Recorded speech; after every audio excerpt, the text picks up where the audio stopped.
Hello everyone, welcome back to my channel. My name is Brittany, this is the Brittany Reacts Show.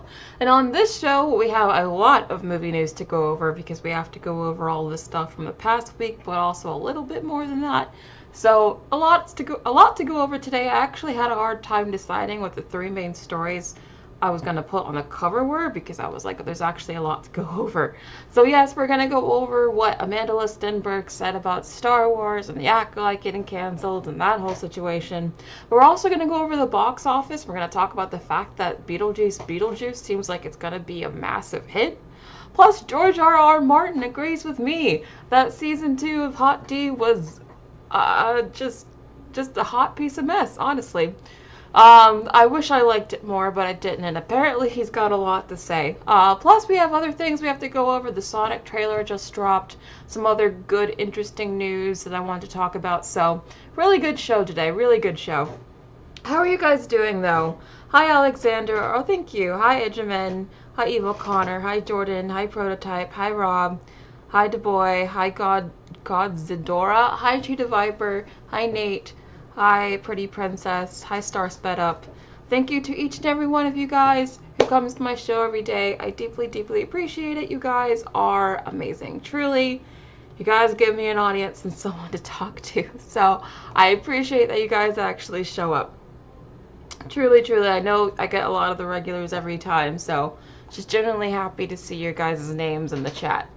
How is everyone doing? Sorry I missed Thursday. I really apologize for that. I was feeling under the weather and I just wasn't up to doing a show that day, so that's why we're doing the new show today. So thank you all for being here, deeply appreciate it. I will have another new show on Thursday, and then next Sunday I'm going to review BeetleJuice, so make sure you're there for my live review of that next Sunday as well. Alright, let's get into the actual news for the day. We've got some box office news, but we also have some AI news, a little bit of AI news, and then lots of entertainment news, and we do have WTF news at the very, very end. Just a little freaky thing, nothing major, but I thought it was interesting, so I included it. But yeah, let's get straight into the box office news for the day. So, I did want to update you guys on Alien Romulus. If you guys watched my stream last week, I talked about the biggest hits and flops of the summer. And something that I missed was that actually Alien Romulus has surpassed If and It Ends With Us to actually be the #9 highest grossing movie of the summer, which makes me really happy. That pushes If off the list, so that makes me really happy. So I'm really happy that this movie is chugging along. I do wish it had done better. I think it could have done better if maybe the marketing and the trailer was better. Like I said, I wasn't even planning to see it until like you guys were really pushing me to do it, and I kept seeing so many good reviews, so I was like, let me give it a shot. And I'm glad I did, because as you guys know, if you watched my review of it, I really liked this movie. I do think that the trailer, though, didn't do enough to sell it. That's why I originally didn't care to see this, because I just thought the trailer kind of made it look like a B movie. But no, it was actually much stronger than I expected. But I mean, it's doing okay. It's made $225 million. It's in the top 10 for the summer, so I'll say this is a light hit. That's how I would call this, a light, moderate hit. Yes, you can see Prancer. Oh no, you can't see him anymore. But you could see Prancer in the background if you guys did notice. Yeah, here he is.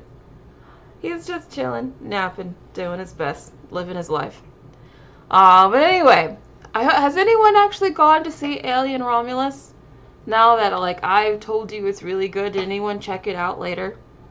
Evil Connor still wants to see it. The boy's really excited for it. Oh, and Madonna, you saw it again last night. Oh, I'm glad you enjoyed it. I was surprised. Prototype says surpassing If is the bare minimum. You would think. I'm still surprised If made as much as it did, to be honest. Very, very surprised. But anyway, moving on. So, speaking of It Ends With Us, The movie, like box office wise, is actually doing very, very well, which is why it's so unfortunate for Blake Lively that this might actually end her career. Because it should be like catapulting her career. It should be like doing really good things for her, and maybe she's getting called up for other stuff, but the drama behind it has been so dramatic, so in your face, so honestly kind of annoying, that it's completely overshadowing the success this movie is actually having, because it's made $250 million so far on a $25 million budget. And it's it's like a romantic drama, which is not the kind of genre that does really well in theaters right now.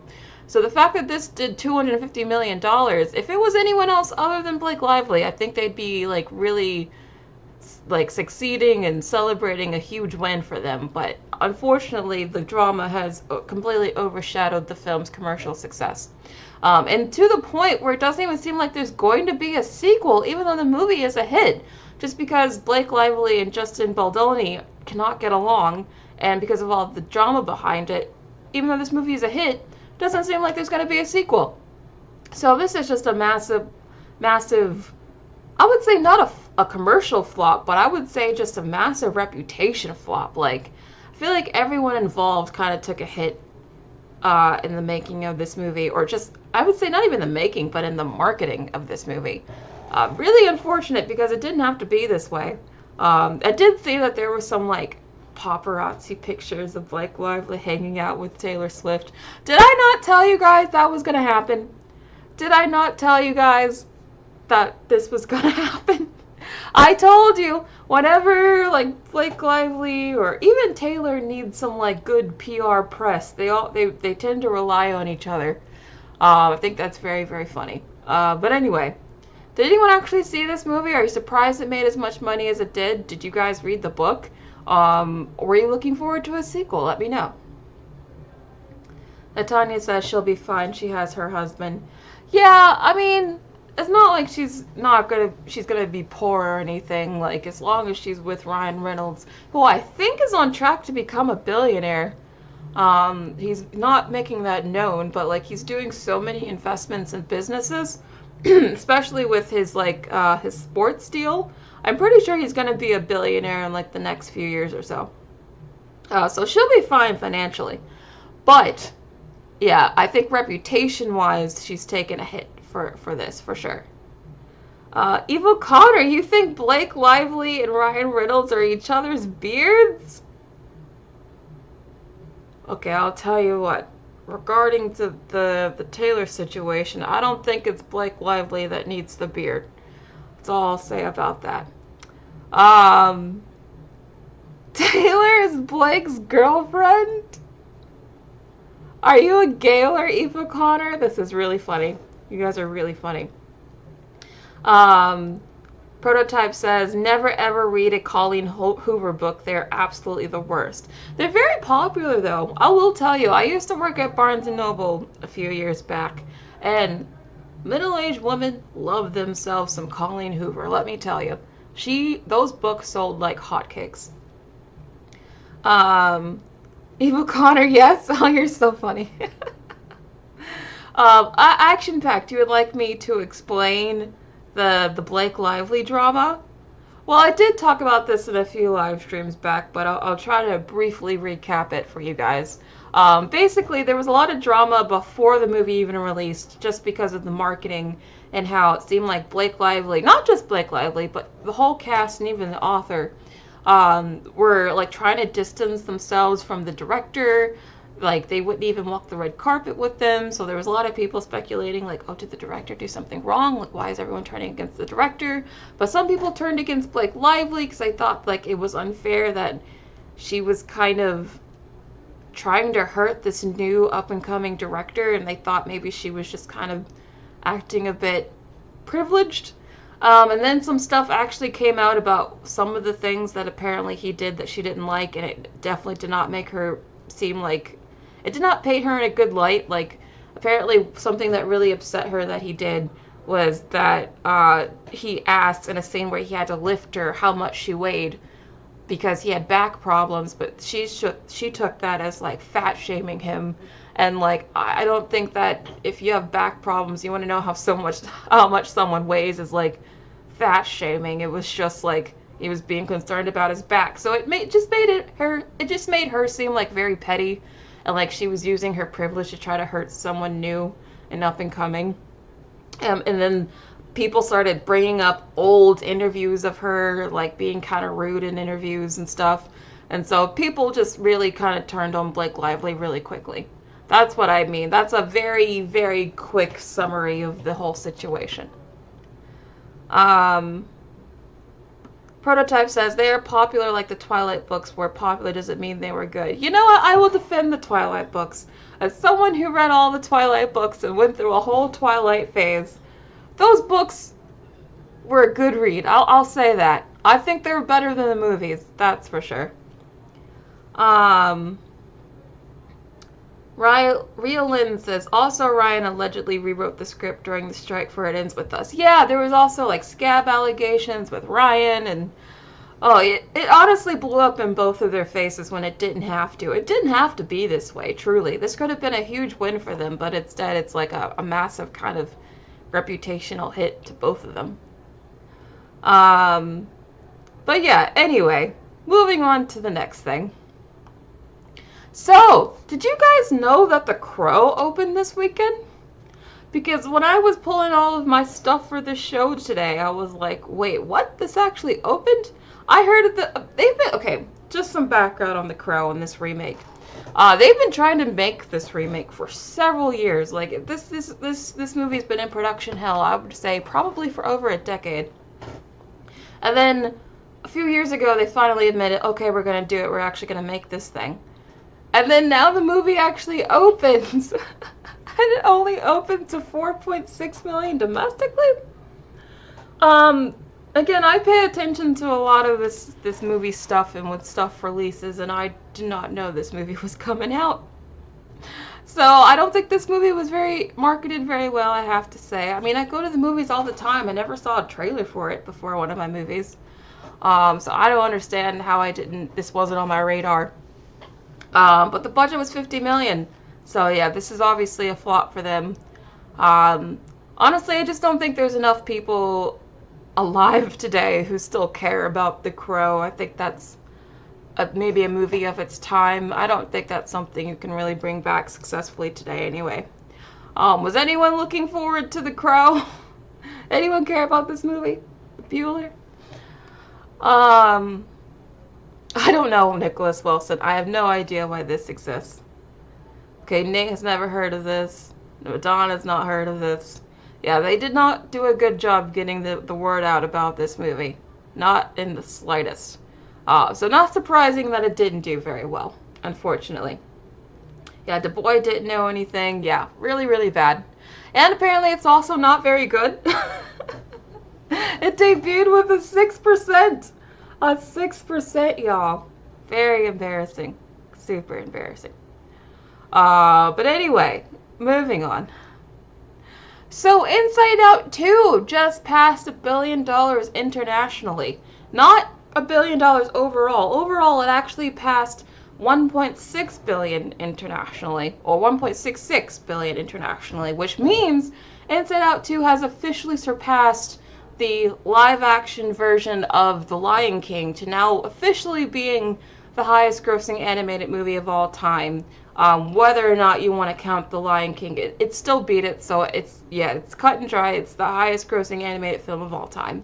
And it passed 1 billion internationally. Not just 1 billion total, but 1 billion just outside of the US, which only 12 other films in history have been able to do. That's how much of a hit this movie is. Crazy, crazy stuff. Again, I expected this movie to do well, but this is like, I'm sure even beyond Pixar's wildest dreams.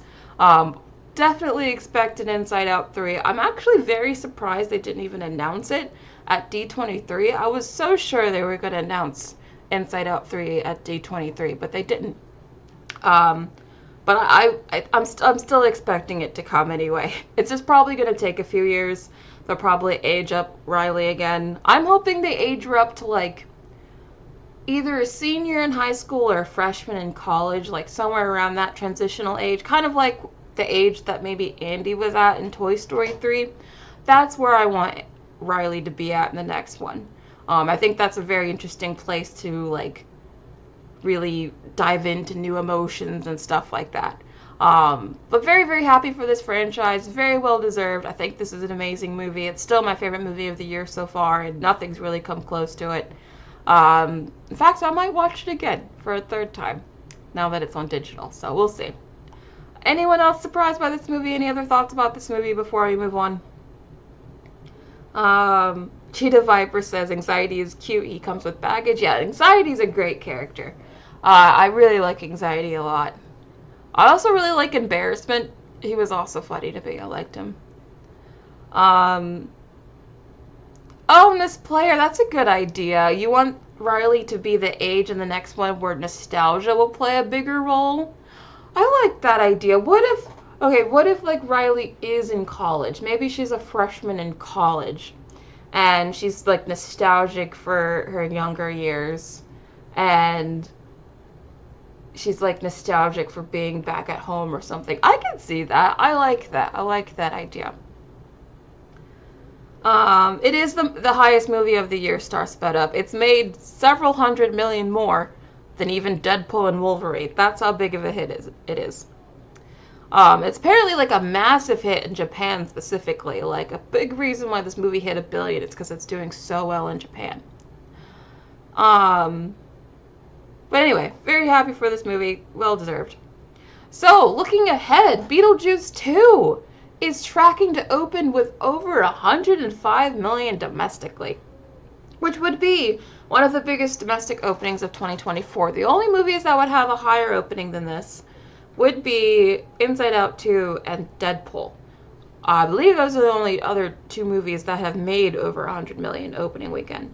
So yeah, this would make it like the third biggest opening of the year. So it's looking likely, unless people just hate this movie and like the movie falls off a cliff in the second weekend, it's looking very likely that this movie is going to be a massive hit. Now, I told you guys ages ago when we first discussed this movie that I predicted this movie would be a hit. I'm not surprised that it's going to be a hit. I think it's going to be a hit for a lot of the same reasons that Wednesday was a hit, and not just because Jenna Ortega is in it, but because it kind of fits in the same niche as the Addams Family, and that it's like sort of an off-kilter, sort of fun goth movie from like the 80s, 90s era that now has a lot of cross-generational appeal, because like, you know, people back then watched it, but then also these movies played on like reruns on cable a lot. I know when I was a kid, so I would watch them when I was little. So I think these movies have like multi-generational appeal at this point.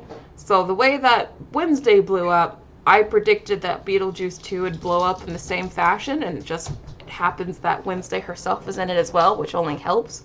So I'm not surprised that it's going to be this big of a hit. Really not surprised at all. Yes, Tim Burton is directing this. Aaron Lopez says, you're excited for it. I love the movie and animated series. You know, I'm looking forward to it. I really hope I like it. I really hope I like it. I used to really love these sort of goth, campy movies.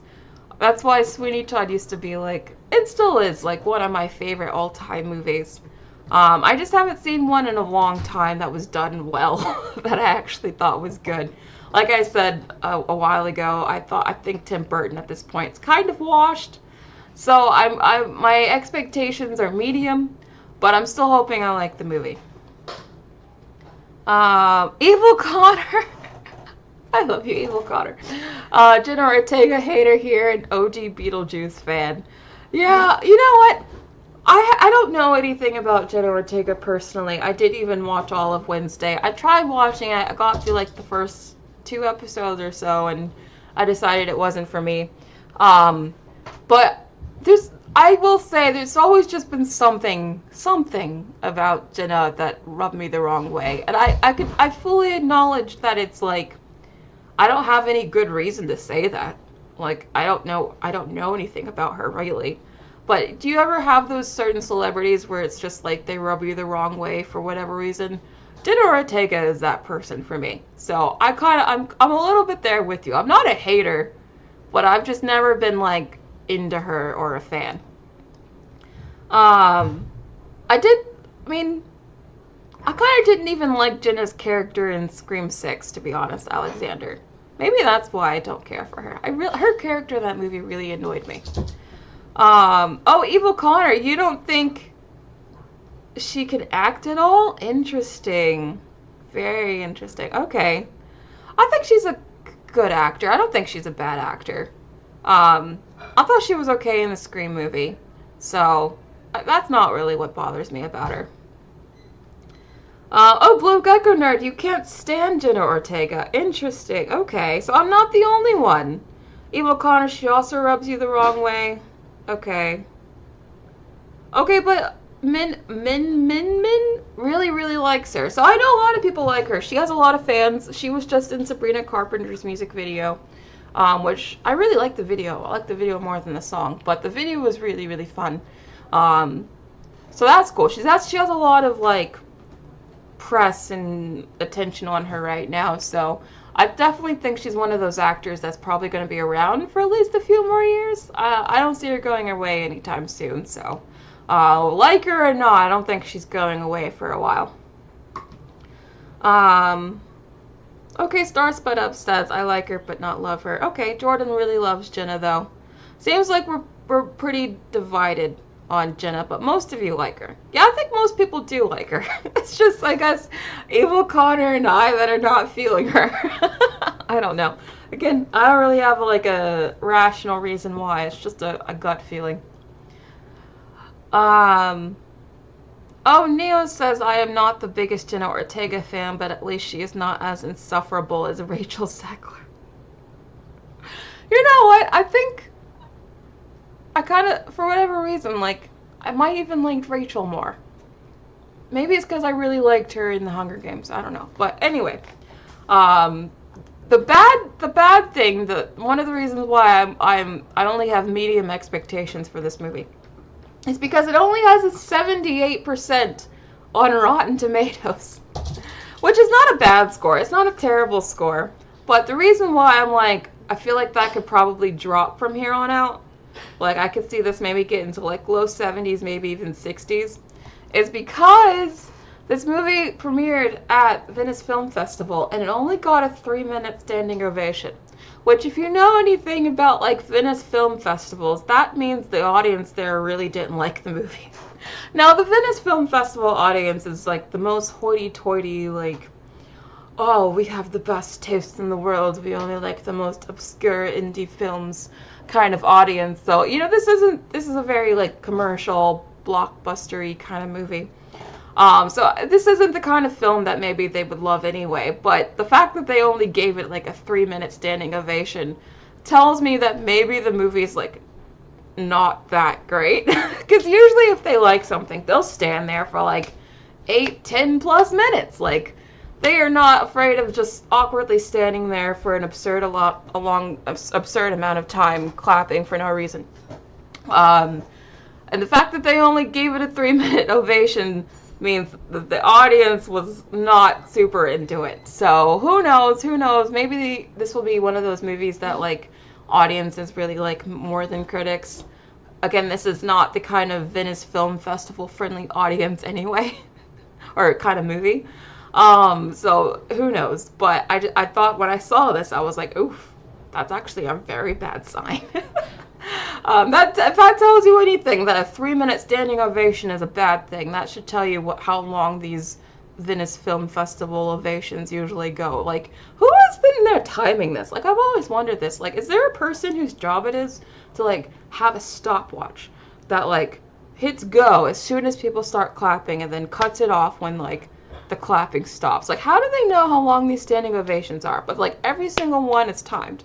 It's the funniest thing to me. I don't know. It's hilarious to me. But anyway, any thoughts about BeetleJuice 2 before we move on?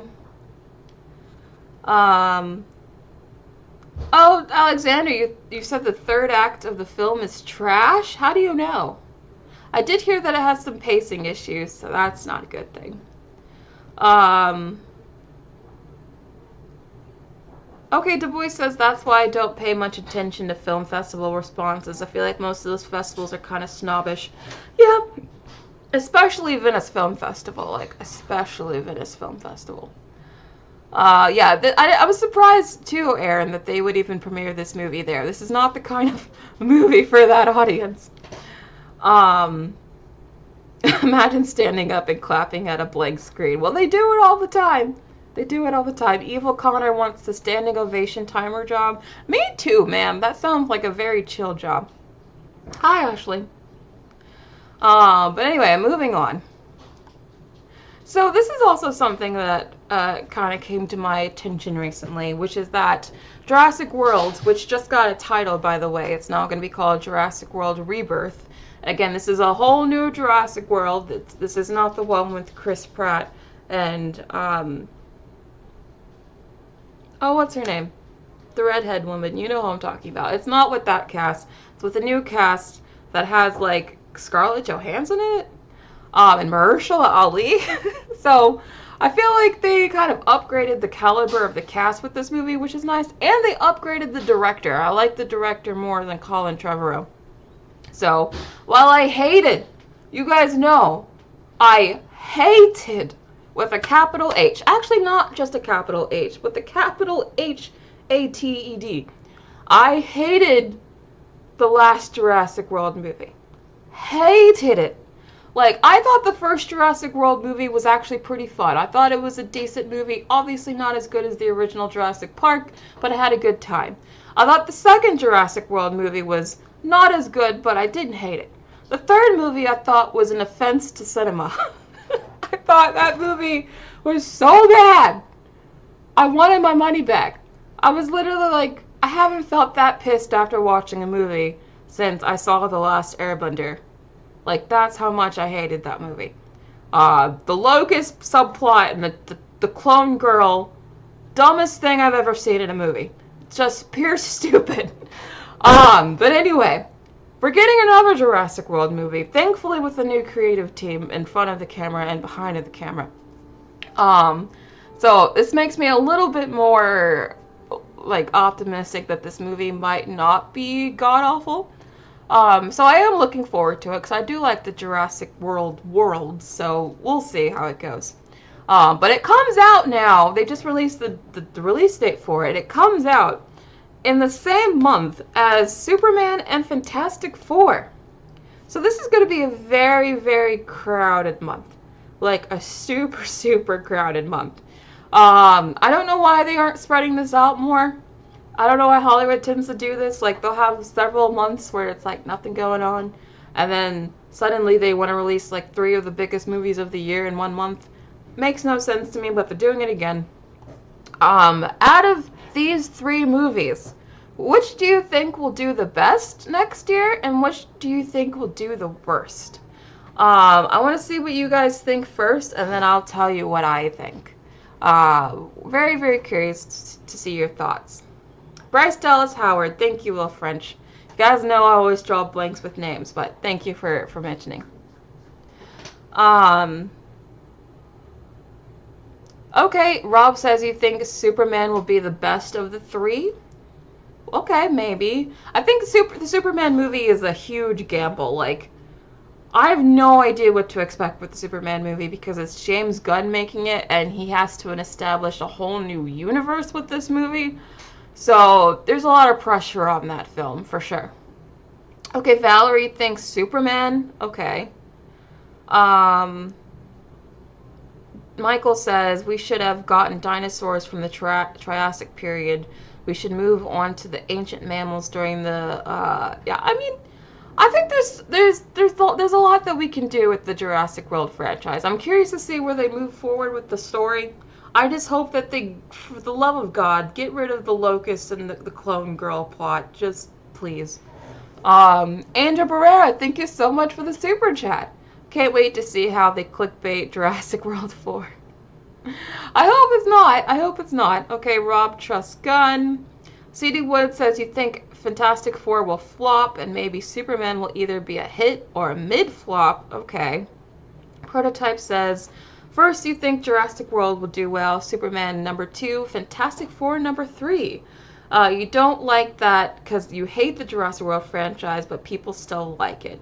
Okay. Okay, Action Packard thinks, or Action Pack thinks Jurassic will do the best. Seems like most of you guys are actually thinking like Jurassic will do the best and Fantastic Four will do the worst. Very interesting. Here's what I think.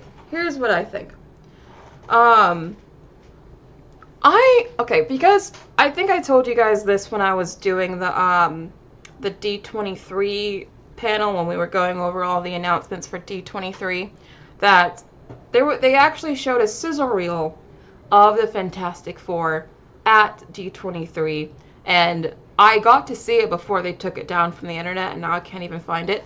And I went from not caring at all really about Fantastic Four, kind of thinking that, I don't know, I just wasn't super into the cast, and I've been a little bit soured by Marvel, to now it's one of my most anticipated movies of next year. It's directed by the same guy that made WandaVision, and it looks that way. Like, it has, like, they're very much like they're leaning into the old school nostalgic classic feel of the 50s and 60s time period, and it's very hyper stylized to the point that the sizzle reel kind of reminded me of like something you would see out of a Matthew Vaughn movie. And if you got, as I mentioned before, Matthew Vaughn is one of my favorite directors. He made Kingsman, the first Kingsman, which is one of my all-time favorite movies. And he made X-Men First Class, which is also one of my all-time favorite movies. And the sizzle reel that I saw for this movie reminded me of both of those films. So I'm now a lot more excited for Fantastic Four because it seems like they're actually swinging for something super artistic, and it looks like it's going to be a lot better than Fen Four Stick. So I have to say I'm actually more excited for that now. Before I get into the other stuff, I did see a super chat. Oh, Dee Dee, thank you so much for the super chat. Really appreciate it. You hope it's Fantastic Four because I hope they make amends for the last version. Yeah, I mean, as I was just saying, so far what I've seen from it, from the marketing material, I'm sold. They had to do a lot to sell me, I'm not gonna lie, and like the sizzle reel alone sold me. So I'm really looking forward to this movie now. As I just said, I think the Superman movie has an uphill battle to climb. I don't like the suit, as I've already told you guys. I like James Gunn, I do, but I do think he's pretty hit and miss. I don't love everything that he does, but when he hits it out of the park, he really, really hits it out of the park. So if it's good, it's probably going to be really good, but if it's not, it's probably going to be really bad. Just because he usually makes so many, like, big creative decisions that I really feel kind of meh about a James Gunn movie. I either really love it or I really hate it. So we'll see what happens with this movie. I don't think James Gunn is the right guy for a Superman story, but he's the one that's got to start this universe going. So just because I think DC is in a very down place at the moment, and there's so much that James Gunn has to achieve with this film, I'm going to say I think out of these three, Superman's going to do the worst. Because I still think there's interest in the Jurassic World franchise, especially as they're kind of rebooting it again with the new cast. I think there's still a lot of potential there. So if I had to put these in order, like how successful I think these movies are going to be, I actually think Jurassic World number 1, because you have to remember all the previous Jurassic World movies made $1 billion each. Fantastic Four number 2, and then lastly I would put Superman. That's the order I would put it in. Okay, Rob, you think Fantastic Four has more of an uphill battle than Superman because of bringing back Robert Downey Jr.? Do you guys really think that? Okay, so thank you, Rob. There is a rumor that RDJ as Doctor Doom will show up in Fantastic Four. Now, I don't know if that's true or not. That's just what the rumors are saying, that they want to start introducing him early on, not just in the Avengers movie. Do you guys think that the fan backlash to RDJ being back as Doctor Doom will actually overshadow these movies and hurt these movies? Or do you think the hype and interest would help these movies? Obviously, Marvel is hoping that this will reinvigorate interest in the MCU from the casual audiences. But so far, I'm just seeing a lot of fans just like very upset about this. And like, I don't think the reaction's been as positive as they were probably hoping for. So if RDJ is in Fantastic Four, do you think that would help this movie or hurt it? Alexander says RDJ needs to retire from Marvel, focus on something else. I think Tony Stark had just a great ending, that I'm really worried that they're going to undo all of that. I'm really worried about it. Scarlett is confirmed Marilyn Cherry. There is actually a photo of her, or a still of her in the movie recently. Anna Bear says, I don't think it will hurt them because he's so popular. Yeah, that's honestly what I'm thinking. I'm thinking a lot of this backlash is actually just from the very terminally online part of the fandom. No offense. Because I don't think anyone who hasn't read the comics, which is most people, have any idea like what Doctor Doom is supposed to be like, because they haven't read the comics. I mean, I haven't read the comics, so like my impression of Doctor Doom is basically what we've seen in the movie so far.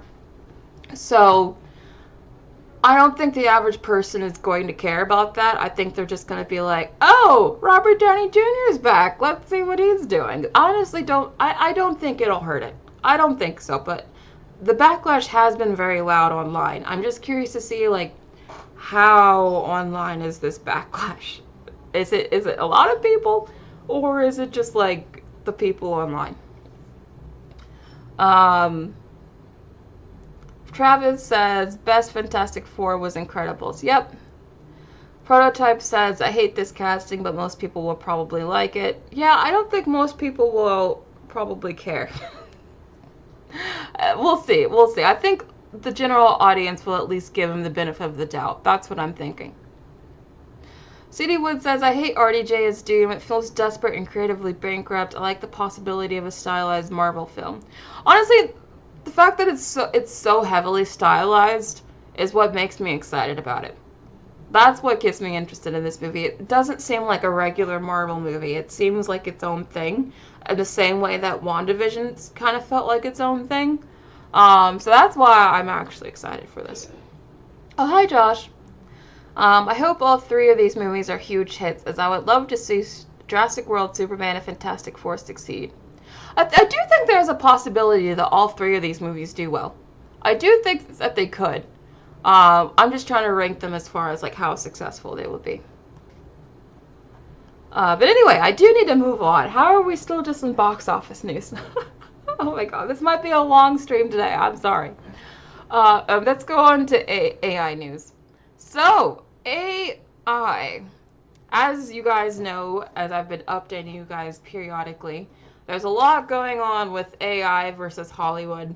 My opinion on it has actually kind of warped and changed a bit in the past couple of months, just because I have been paying attention closely to the pace of AI and the progress of AI and how it's developing, but also people's reactions to it and how they're incorporating it. Because right now, AI video has gotten better such that like you can actually get like a decent short few second clip of something, and then you can like, you know, piece all of that together and get something kind of halfway decent. And I've seen some like AI generated shorts and memes and stuff on my timeline a lot recently. And I have to say, I was predicting that in the near future, and I still think this could happen in the future, but I don't know if it's the near future anymore, that like there would be a day when like anyone could just like type in a prompt for a movie they wanted, just like one single prompt, and then get a whole movie out of it. I think maybe one day we'll get to that in like 15-20 years or something, but I actually don't think that's coming anytime soon, just based on like the progress I'm seeing from AI so far.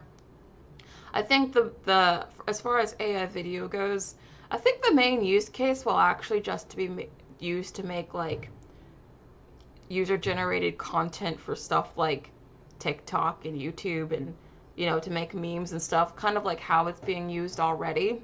I just don't know if the quality will ever be good enough that it could make a whole movie on its own and it's engaging from like beginning to end. I think you'll still need a lot of human input to make an AI movie good, and I think it'll probably be expensive because just to generate a few quick clips of AI actually costs quite a bit of money because it costs the companies a lot of money to run the energy needed to even like produce this stuff.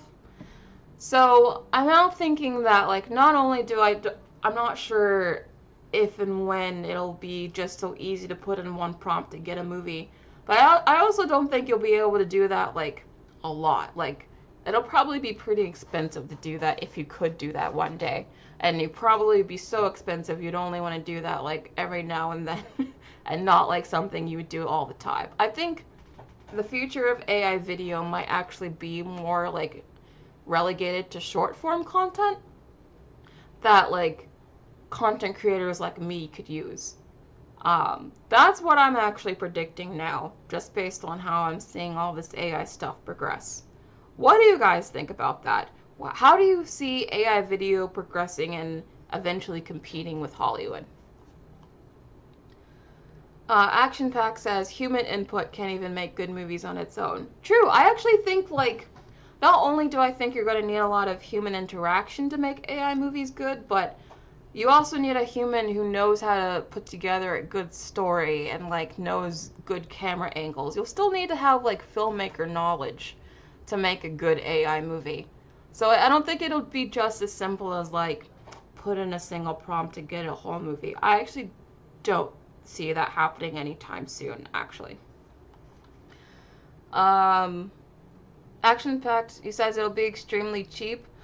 I don't think so, because we have a huge energy problem, and the fact that this stuff is so energy intensive that they literally can't afford to just give this stuff away and not make you pay for it.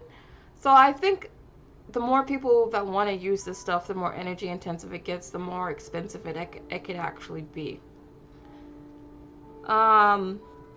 I did do that. Okay, a lot of you guys really hate AI, so let's just get through this segment really quickly.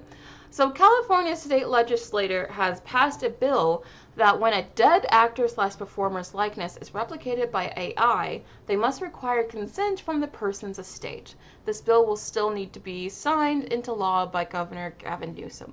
So this is a good thing. This is one positive news story, basically saying that when you die, a company can't just like use your AI likeness forever until the end of time. They have to get permission from your loved ones, your estate, which is something that was a part of the union agreements last year when they had the whole like strike and everything.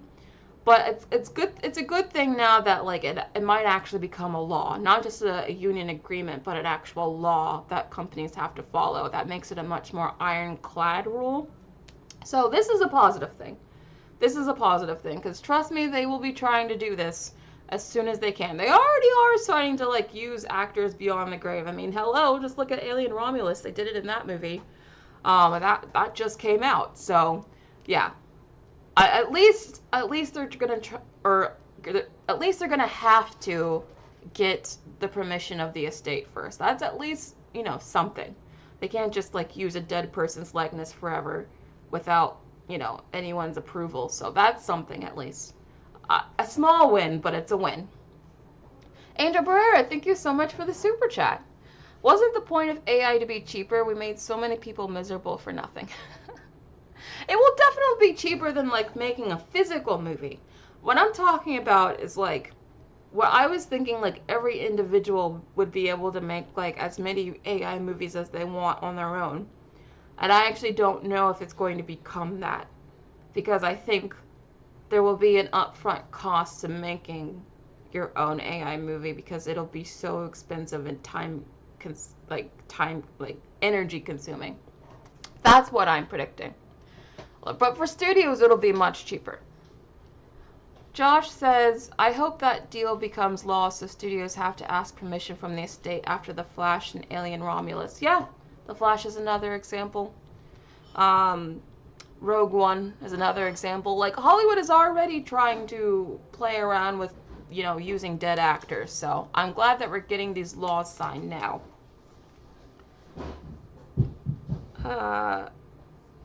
Rob says, this way Hugh Jackman can be Wolverine even after he's 90.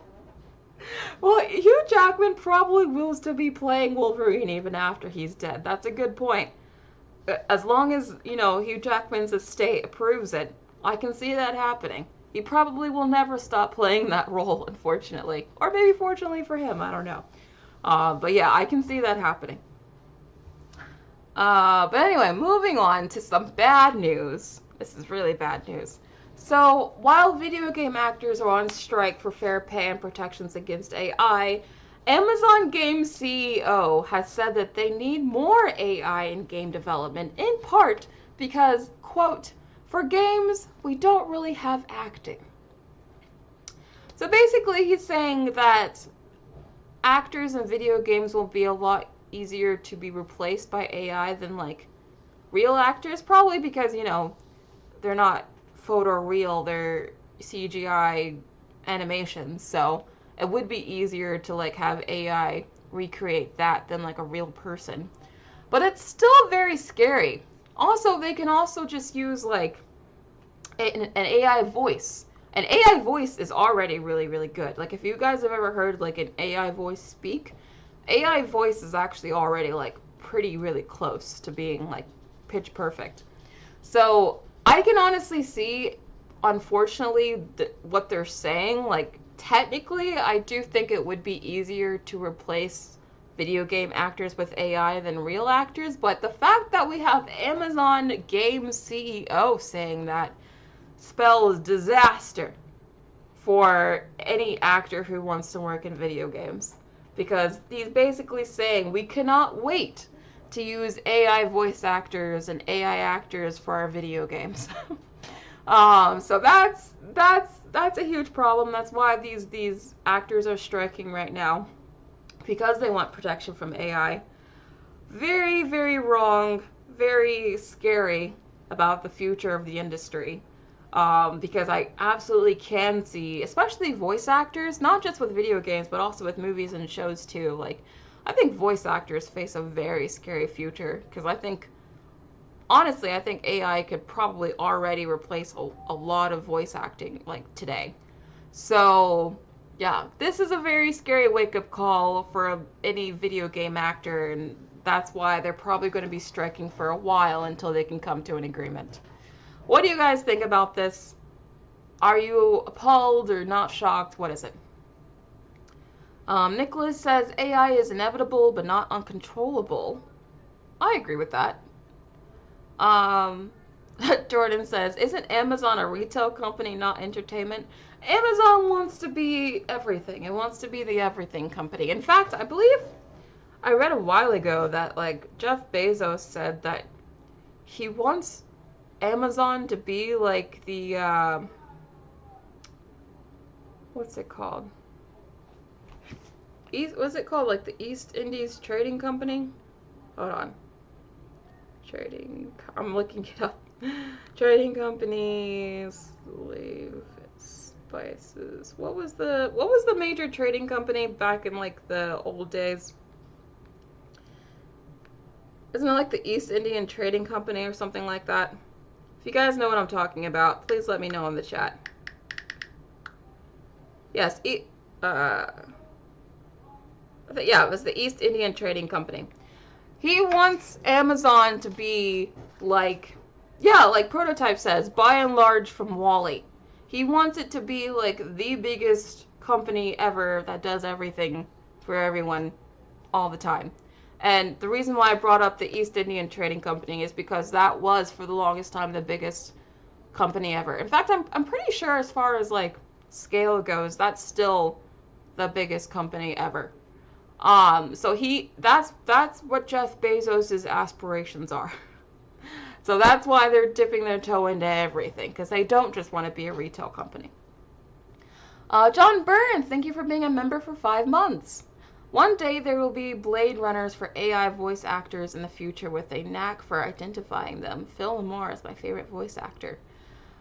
Yeah, I mean, unfortunately, I do think it's inevitable. I do think AI will take over some voice acting jobs.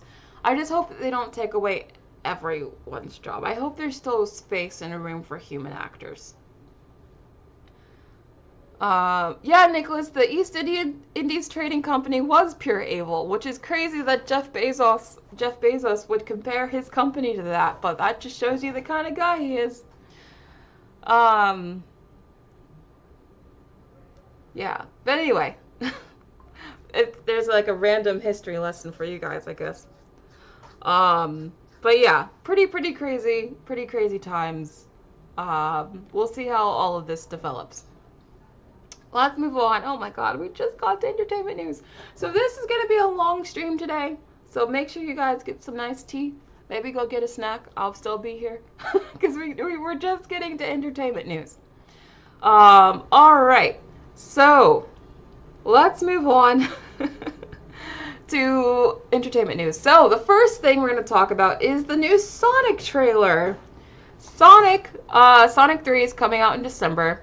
It's really like, I think maybe the biggest movie coming out in December. Maybe people might be interested in the animated Lord of the Rings movie that's also coming out in December. But I'm not really sure how well that movie's going to do. But I do think Sonic 3 will do really well, because Sonic 3, the previous Sonic movies have done really well, and like the audience, the fans have really liked these movies. So I think Sonic 3 will do huge. There is a new actor in it. We have Keanu Reeves, who's going to play Shadow. So I love the casting choices they're making for these movies. Like, we have some pretty big names in these movies, like not just Jim Carrey, but like didn't they also bring in Idris Elba last time as well? So now we also have Keanu Reeves. So it's just funny that these seemingly silly movies have like major A-list talent attached to it, but that just shows you how big this franchise has actually become. I thought the trailer was pretty solid. It looks like a fun movie. It looks like the others. It's all just about them teaming up together to take on Shadow. And at the end, it seems like they have to team up with Dr. Robotnik, with Jim Carrey just doing his Jim Carreyness. I think it's really funny that like Jim Carrey almost never does sequels to stuff, and he's now done 2 for the Sonic movies. Very weird. I like Jim Carrey a lot, but it's very strange that he's like so locked in with these movies. Of all the movies, like, why the Sonic movies? But anyway, he must really care about this franchise. But anyway, anyone interested in seeing Sonic 3? Are you excited for Sonic 3? What are your thoughts?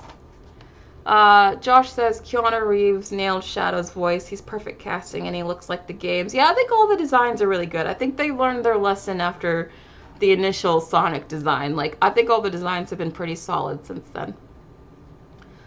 John Burns says, Jim Carrey, I'm not acting anymore, but there's a Sonic movie, Jim Carrey, hold my beer. I mean, I guess that's how he was. Like, didn't he take like a long break from acting? And then he came back with these Sonic movies? Like, dude, you're Jim Carrey. Can't you do something bigger? No offense to the Sonic movies, but it's just so strange that it's like, he's dedicating so much time and energy to them. It's like, can't you do something better? Action Pack says James Gunn needs to get Jim Carrey in the DCU. I would love to see Jim Carrey in the DCU. Imagine him as like a Batman villain.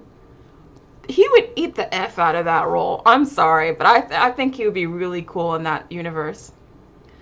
The boy says, oh god, thank god they resigned everyone because I don't want to imagine Shadow as a man-hog. Yeah, I think Shadow looks pretty good. Let's see, where can I find an image? I think Shadow looks really good. He looks just like the cartoon. Like I said, I think all the designs have been pretty solid. Maybe Sonic is Jim Carrey's secret passion? Maybe, I don't know.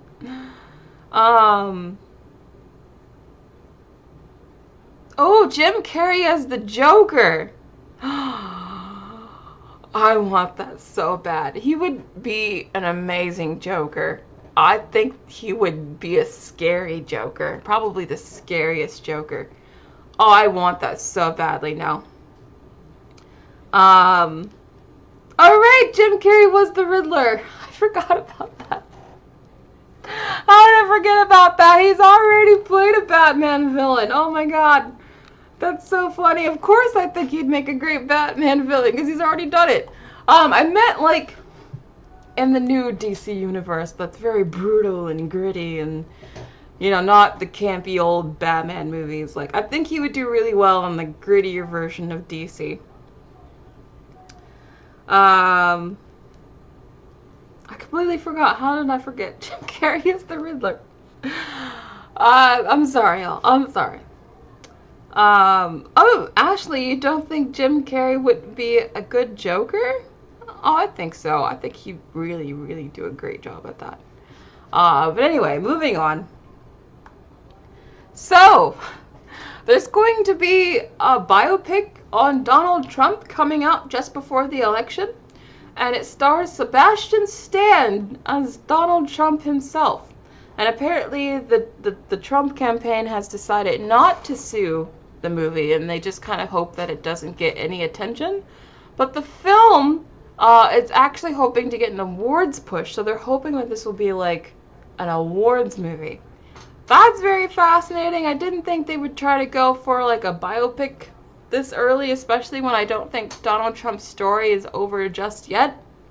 Like, how are they going to end this movie? Are they going to end it with like him going down the escalator or something, or are they going to end it with like his term, or like I don't know, but I think it's interesting we're already getting biopics about this dude. Not that I'm surprised we're getting a biopic. I always knew one was coming eventually. I just thought it was too soon for that. Like, Donald Trump's story is very much not over yet. So I don't know how they're going to end this movie. Also, I think this could be a potentially very contentious movie. Sorry. Obviously. Very surprised Sebastian Stan would even take this role. I wouldn't be surprised if, like, it was very hard to cast this role. Because, like, who would want to play someone who is so controversial? Because it could definitely hurt and impact their career. Like, if he plays this in a way that, you know, Trump supporters really find offensive, that could, you know, niche his audience going forward. Not that Sebastian Stan ever had a huge audience, but, like, it could hurt him in future roles if this goes badly for him. So I'm very, very curious to see what this movie turns out to be like. I can't wait for a trailer. There hasn't been a trailer yet. When we get a trailer, I'll review it. But very, very curious about this movie. I have no idea who's going to see it, 'cause I don't think Trump fans are going to want to see this. But I also don't think liberals are going to want to see this. So this just might be a movie with no audience. What do you guys think about this? Who will watch this? I don't think they're going to do I don't even want to say the word, but I don't think they're going to do the Trump thing that happened a little while ago. Yeah, I really wonder how people are going to receive this movie on both sides of the spectrum. Very, very... This is a risky movie for sure. Very risky. Oh, Brendan Gleeson has played Trump on a streaming show? I didn't know that. I really like Brendan Gleeson too. I can't see him as Trump. I really can't see that. Okay, Action Pack thinks it's going to be an instant flop. Alright. Nicholas is tired of Trump. Yeah, we'll see. We'll see. Oh, Sebastian's going for the Emmy. This is a movie. This isn't a show. This is a movie that's going to theaters. So, maybe he's hoping for an Oscar? I don't know. I don't know. I'm really curious. I'm really very curious about this movie. Can't wait to see a trailer for this thing. Moving on to something very different. So Frozen 3 and Frozen 4 are being made at the same time. As I told you guys, they not only announced Frozen 3, but also a Frozen 4. And I was really, really nervous about Frozen 4 and Frozen 3, because I was like, well, if they're already making a 4, do they know how 3 is gonna do? Because honestly, I did not like 2. Like, I loved Frozen 1. I loved Frozen 1. It's one of my favorite Disney princess movies. But I thought Frozen 2 was actually kind of bad. So I'm now very nervous about Frozen 3 and them doing a Frozen 4. But I do like the fact that they're making them together, so it makes it seem more like maybe they do have an actual concrete story for the 2 movies. Maybe it's a 2-parter. It does give me a little bit more confidence that they're not just announcing a 4 to be a cash grab. That maybe like they do have a story that's just so big it takes 2 movies. Plus, I think it's also smart from just like an economic perspective. So what do you guys think about this? Are you still looking forward to Frozen 3 and 4? Do you think it's a good idea for them to film back to back? What do you think about all of this? Are you still interested in the Frozen movies? Nicholas says, can a trilogy stay a trilogy? I don't think so. I think Hollywood's really moving away from trilogies and like moving into sagas. Like everything's got like if I think it used to be the standard that if something was successful, it was going to get a trilogy. But now, because they want to MCU-fy everything and, like, make these franchises go on forever, now it's, like, you don't know if it's just going to be a trilogy. It could be, you know, a 4-movie saga. Or it could even be, like, a way too many movie saga, like the Toy Story movies. So I don't know. Nate, you never saw Frozen 2? Yeah, I don't blame you. The Blue Gecko nerd says, Brittany, don't you dare disrespect the lizard. I'm not disrespecting anyone. I really wanted to like Frozen 2. Frozen 8 coming in 2038? Maybe. Yeah, John Pedro, I think the trilogy is starting to become a concept of the past. I really think it's all about the long sagas now.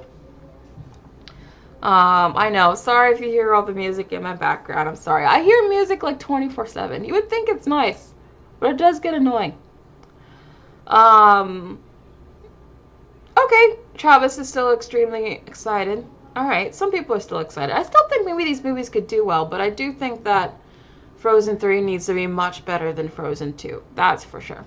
I hope Jennifer Lee has some other writers on the case, because I think she was the main problem behind Frozen 2. But anyway, moving on. Speaking of Toy Story movies and series that have gone on for way too long, apparently Quentin Tarantino agrees with me, because he thinks the Toy Story trilogy is so perfect that he'll never watch Toy Story 4. He said, the third one is one of the best movies I've ever seen. I have no desire to see the fourth one. You ended the story as perfect as you could, so I don't care if it's good. I'm done. I think this is very valid. I think this is how I feel. Sometimes I get mad that I even saw Toy Story 4. In fact, I have all 3, well, the first 3 Toy Stories on DVD. And I actually refuse to get the 4th one, because to me, that one's like not canon. That one's like, that was a fanfic that somehow got turned into a movie. And I'm still mad that they're making a 5th Toy Story, because I'm like, you really, to me, dropped the ball with Toy Story 4.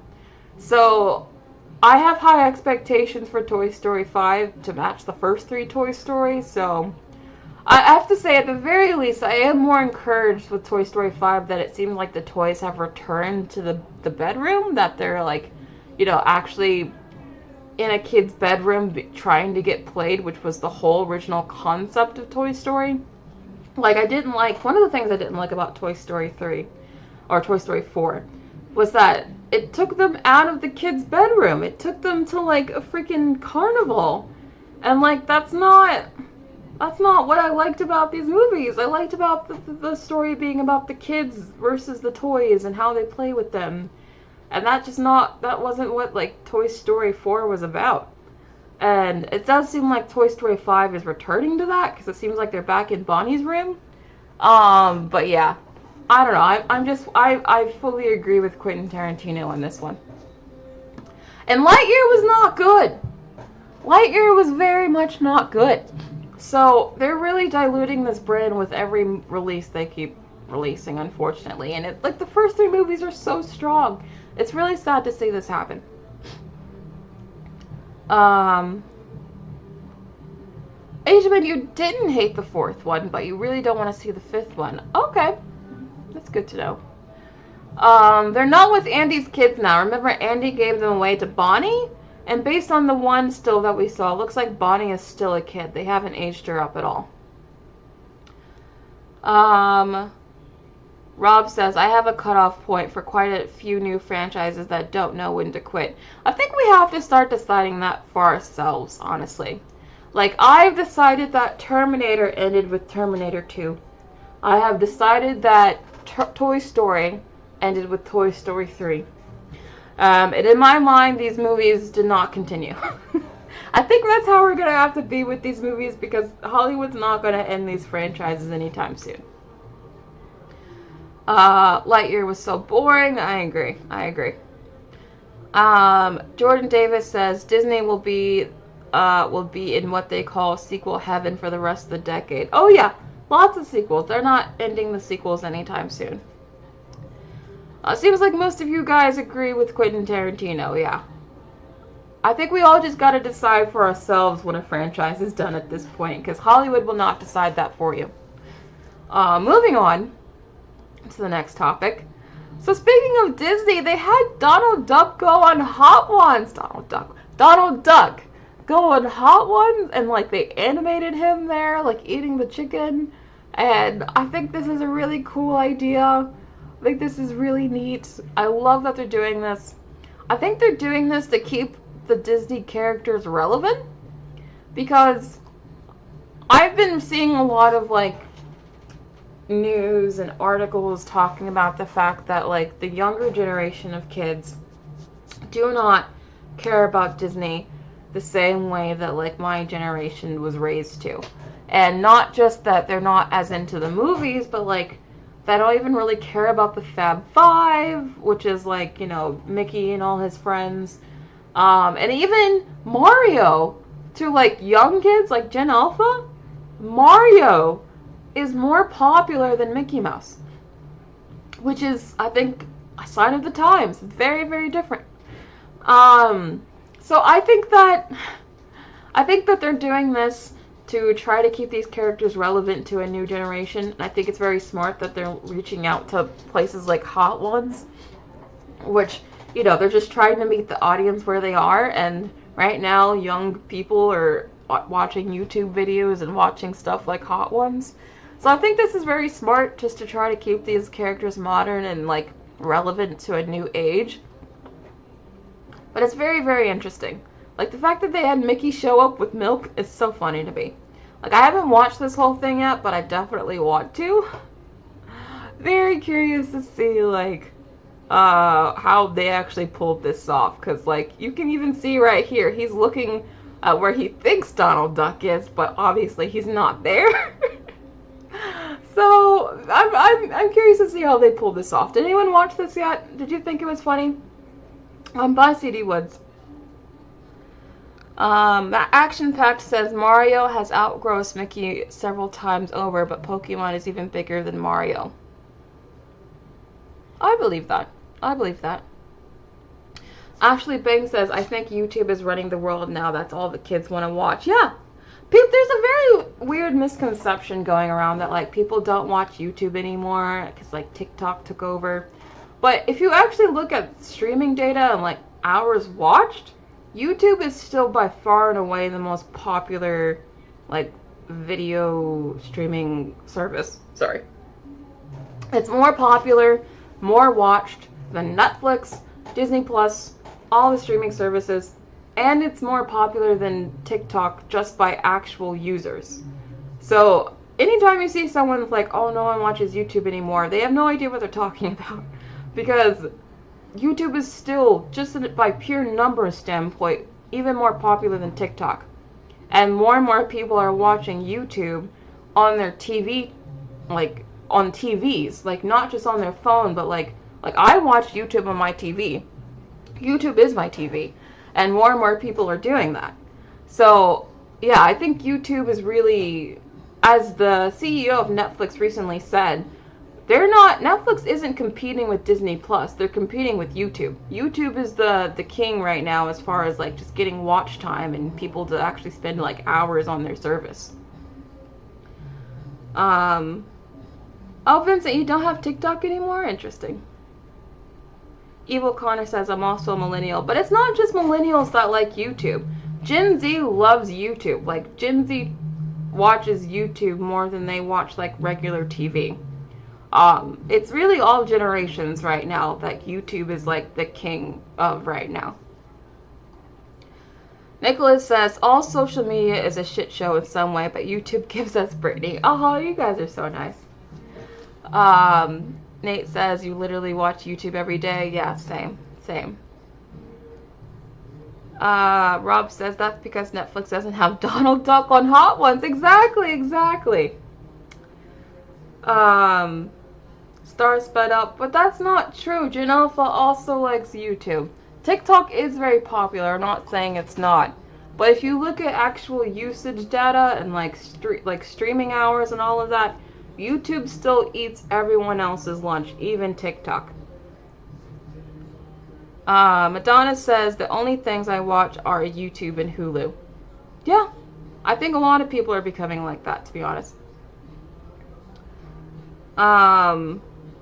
Du Bois says, it's a bit weird for me. It's the order of YouTube, movies, then TV. I'd rather watch a movie than a TV show. You know, a lot of people are saying that they would rather watch a TV show than a movie, which is very odd. Because people will sit there and binge watch a TV show, but then they won't watch a movie because they think it's too long. I don't understand that. Can someone please explain that? I didn't swear. Anyway, moving on. I have to move on. So, Elizabeth Olsen, the Scarlet Witch, might return in the Vision series. If you guys didn't know, Vision, like White Vision, is still supposed to be getting his own TV show. Why it's coming like 5+ years after WandaVision ended, I don't know. I really don't, you guys know this, but I really don't like how the MCU now is taking so freaking long to get out like new projects after the old one. And now we're having like insane gaps in between like projects. It's so crazy. This was not how it was in the first 3 phases. Like, pretty much you knew you were going to see your favorite characters again within at least 2 years. Which is how, like, the story progressed and kept going and building on itself. And it felt like the MCU overall was telling, like, a clear, distinct story. Now it just seems like it's going all over the place. And I still don't know what the overall story is. Because why in the world are we still getting a Vision show when WandaVision came out in January of 2021.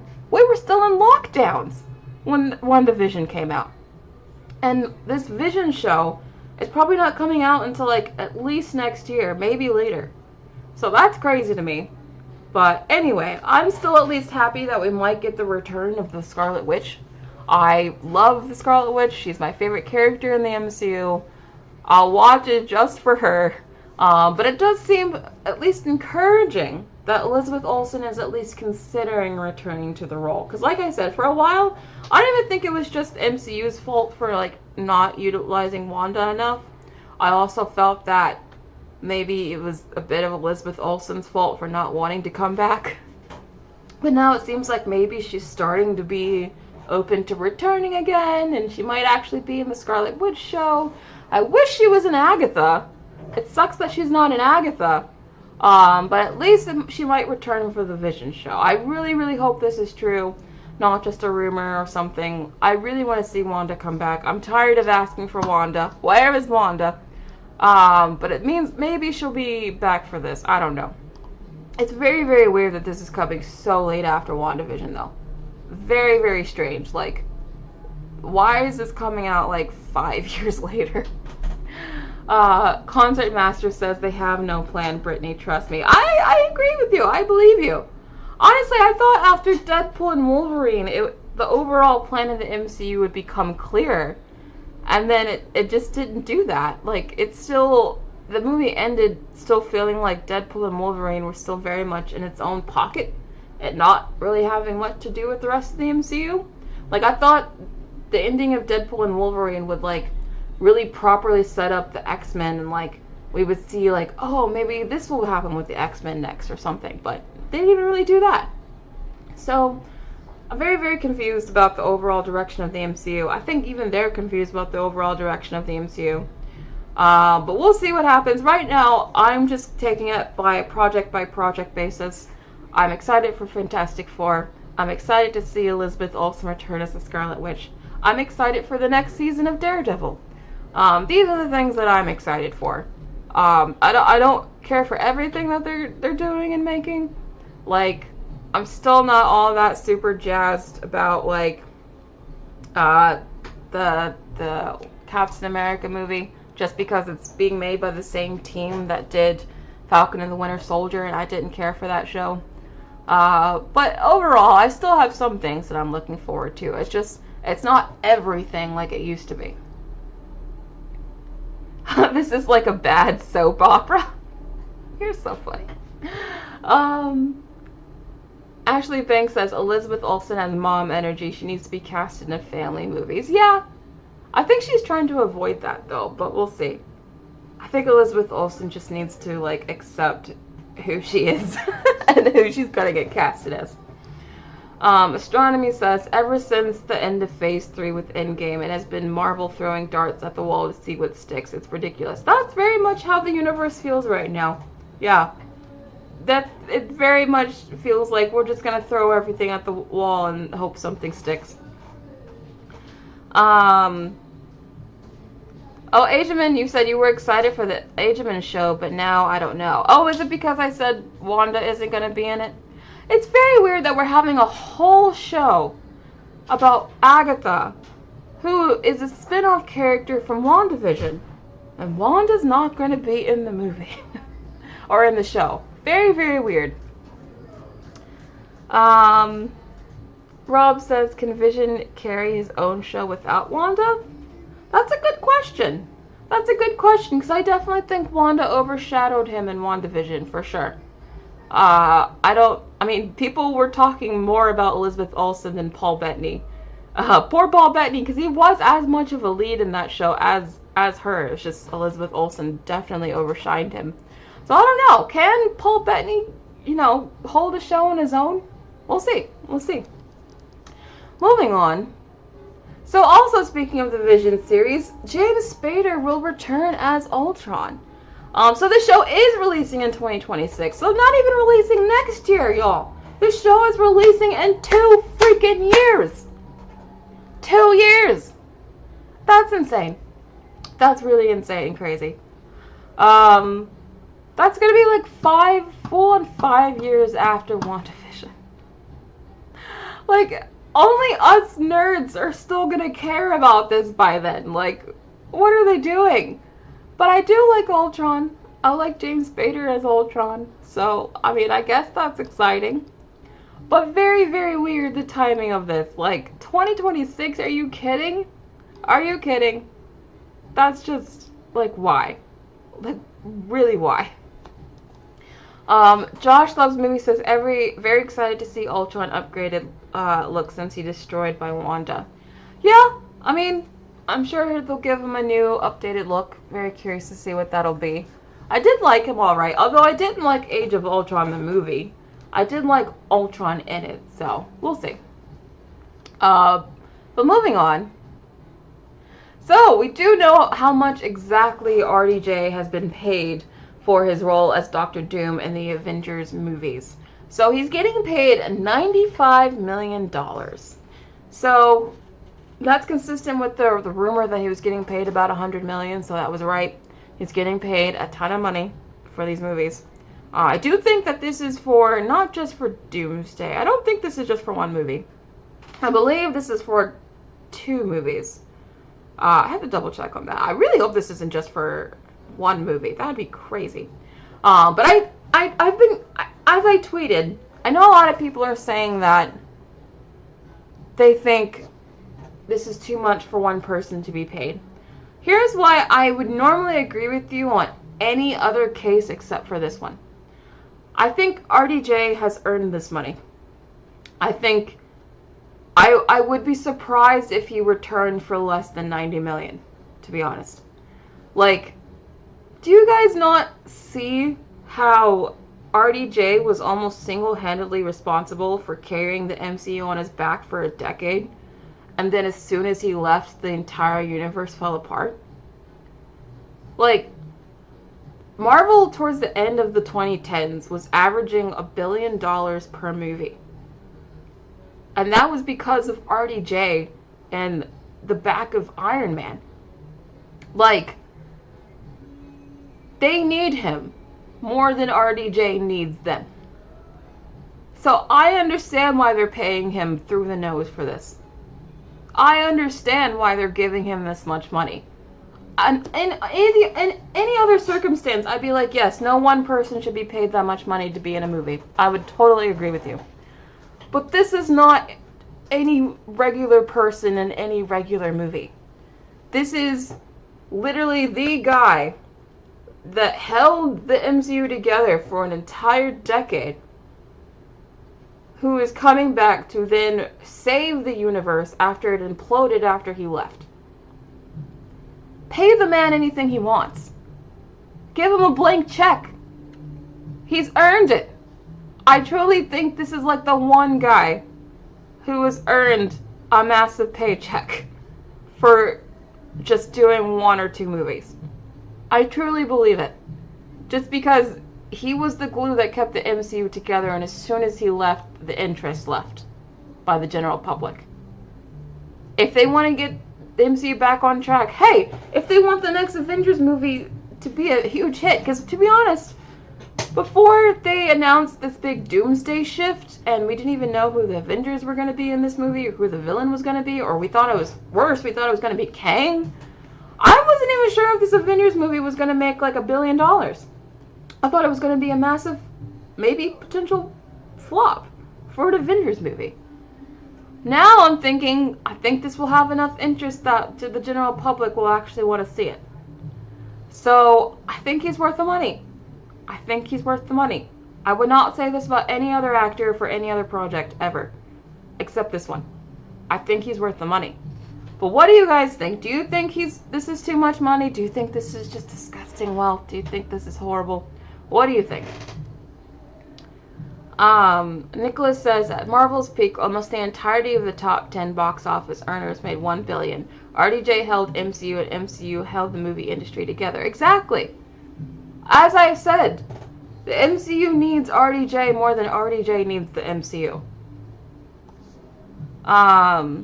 Prototype says, how many actors trying to make it in Hollywood right now could have their careers saved if they could land their dream Dr. Doom role? This is not about... I mean, I don't fully understand that, because this is... Marvel is trying to save their cinematic universe, because they know Deadpool alone is not enough to save their universe. They're not thinking, oh, who can we give a big break to? They're thinking, who can save our asses? They don't care about trying to give someone a big break.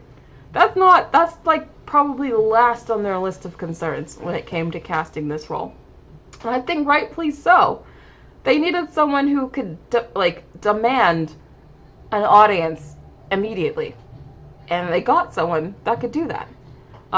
So I don't think it mattered about trying to cast someone to give them a big break. This, Marvel doesn't need to do charity. They needed someone to save them. Pop says, I don't think Avengers Doomsday would have gotten over 50 million with Kang. Yeah, I think if they kept Kang as the villain, I really think this next Avengers movie would have done shocking numbers in a bad way. Rob says, RDJ was only in a fraction of the movies. Its success was a group effort. I don't believe it all fell on one guy. I don't believe that. It was a group effort, but he was the main guy. Iron Man / Tony Stark was the main through line through all of those movies. Yeah, he wasn't in every movie, but something about Tony, something Tony did or led to was always brought up in every movie, because the overarching story of the first 3 phases began and ended with Tony. The MCU was pretty much about him, whether he was in the movie or not. And as soon as he was out of the MCU, it was like, immediately Marvel lost the thread because they didn't know what the overarching story was anymore. That's why I do think a lot of the success is because of RDJ. Brian says, I'm bummed they brought back RDJ, especially as Doom. I don't think this is going to work because the writing direction and vision is just not there anymore. Well, that's why I'm actually glad they brought back the Russo brothers, because they do understand the fan base. They do understand, like, how to weave the characters together in a way that makes sense. I remember in the lead up to Endgame, because I was so excited for this movie, I was watching all sorts of interviews from all the cast and the directors about Endgame, and I was watching anything that I could find about it. And I remember watching an interview from the Russo brothers where they were talking about how they came up with the story and the script was like, they went about it by like trying to go through all the events that had already happened in the MCU and trying to like find a line of how they could tie them together and like go back to the past to revisit like fan favorite moments and stuff like that. They approached it from like a fan perspective, and that is something that I think this movie definitely needed. So that's why I'm actually glad the Russos are back to direct this. This gives me a lot more hope that the movie could actually be good. Even though I don't think a lot of the stuff the Russo brothers made after Marvel was very good, I think the movies they made with Marvel were very good. But I need to move on because we've been on this for too long. But any other thoughts on RDJ before I move on? Star Sped Up says you're simping so hard for him. That's nice.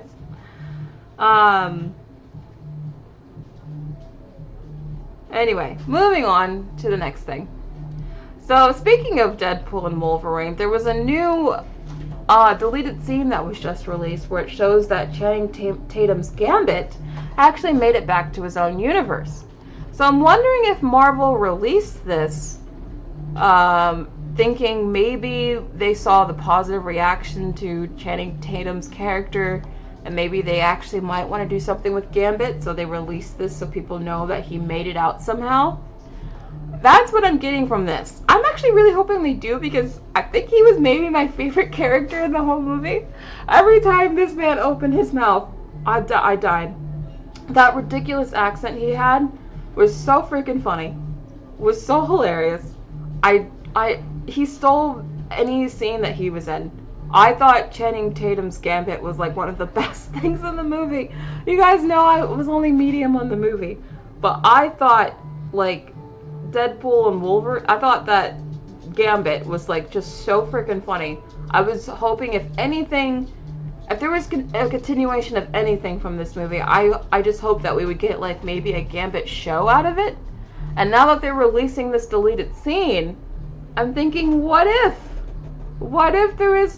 maybe now there's going to be like a Disney Plus show starring Channing Tatum as Gambit? I would watch the F out of that. I would actually be really, really excited about this. I mean, I would even hope maybe for a movie. I don't know. Although I think maybe a TV show would work better for him. But I really loved his character in this. I thought he was so funny. If they actually brought him back for good as a solid character in the MCU, I'd be very happy with that. Anyone else excited for potentially to see Gambit back? Or do you think maybe he was just good as like a side character, as a one-off, and you don't want him to be like an actual main character? What do you think about this? Yeah, Anna Bear, I really agree. I think Channing Tatum is actually like an underrated actor. I think he's a really good actor.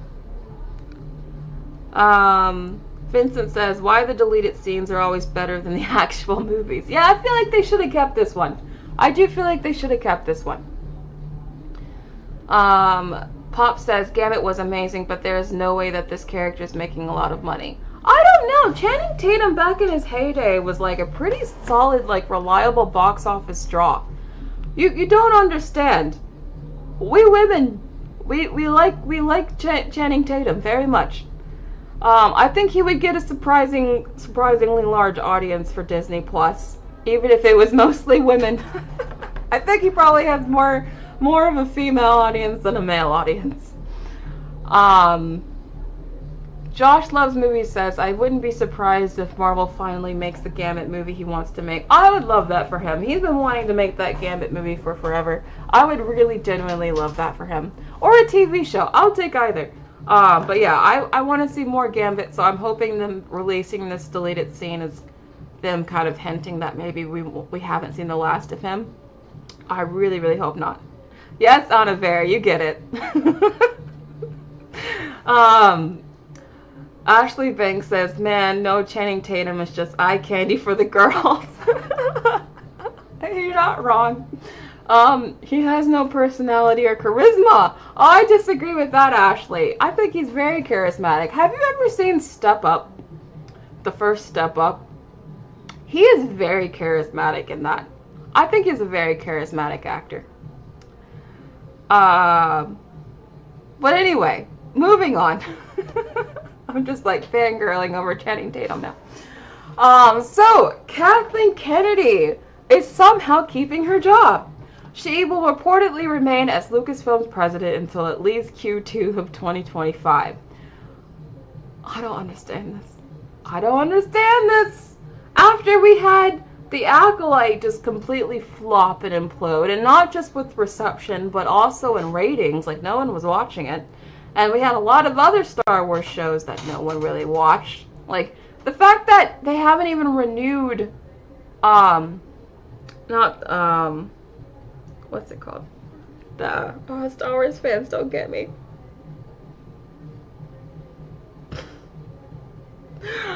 The one with Ewan McGregor. The fact that they have not released Obi-Wan. The fact that they have not renewed Obi-Wan is crazy. Is crazy. Like, how did they fail by bringing back freaking Darth Vader? They brought back Anakin. They brought back Hayden Christensen as Anakin, as Vader. And Ewan McGregor as Obi-Wan. And that show still flopped so bad, they haven't renewed a second season. And it wasn't good. The reception wasn't positive either. And they also had that freaking god-awful, and I still think it's the worst Star Wars show, more than the Acolyte. I think it's truly the worst. But the Boba Fett show? What the heck was the Boba Fett show? That has to be like one of the worst, maybe the worst Disney Plus show that I've ever seen. I thought it was genuinely that bad. Definitely even worse than the Acolyte. And like she has like a very consistent track record of flops now, not even just with Star Wars, but also with like other Lucasfilm properties like the Indiana Jones movies. Like, did you guys remember Indiana Jones that came out last year and really flopped horribly and was like one of the biggest flops of all time? Do you guys remember that? Like this woman has categorically way more flops and misses than she has hits. She has lost Disney and Lucasfilm so much money. Because it's not even like these projects are cheap. Like, for whatever reason, the Acolyte costs, like, a crazy amount of money. Even though it didn't look expensive at all. Like, I don't understand how she still is able to keep her job. And I'm starting to believe the rumors that it's just because no one else wants to take her job. Like, the only reason she hasn't been fired is because, like, Bob Iger can't find someone that actually wants to take over Star Wars. And the reason why I can believe that is because at this point, who in their right mind would want that job? I mean, you're walking into that job with a very, let's say, controversial fandom that you know you're going to have to deal with. And then you're walking into this job where Star Wars is at a very low place, where I think the interest in Star Wars has never been so low, honestly. Even, like, in between long breaks between movies, like between the long break between, say, the prequels and then the sequel trilogy. Even in that time period, I still think interest in Star Wars is higher than what it is right now. Like, Star Wars is in a very bad place. Like, dare I say, almost unfixable. Especially if their first movie back is the frickin' Mandalorian and Grogu. I can't get over that. The fact that she greenlit that movie. I mean, we'll see how it does, but I can't imagine it's a huge hit. Yeah, I don't know how she still has her job. This isn't even like a whole, like, oh, the toxic fandom just wants her out. Like, she's just, like, objectively terrible at her job. This isn't a sexism issue. This is like a, how can a woman continue to fail upwards this much? I don't think another woman in corporate history has been able to fail upwards to the degree that Kathleen Kennedy has. Like, usually women do not get afforded that luxury, but somehow Kathleen Kennedy is afforded all the luxury. I don't understand it. Why do you think she still has the job? What do you think is going on now? What do you, how do you explain this, chat? Please explain it to me.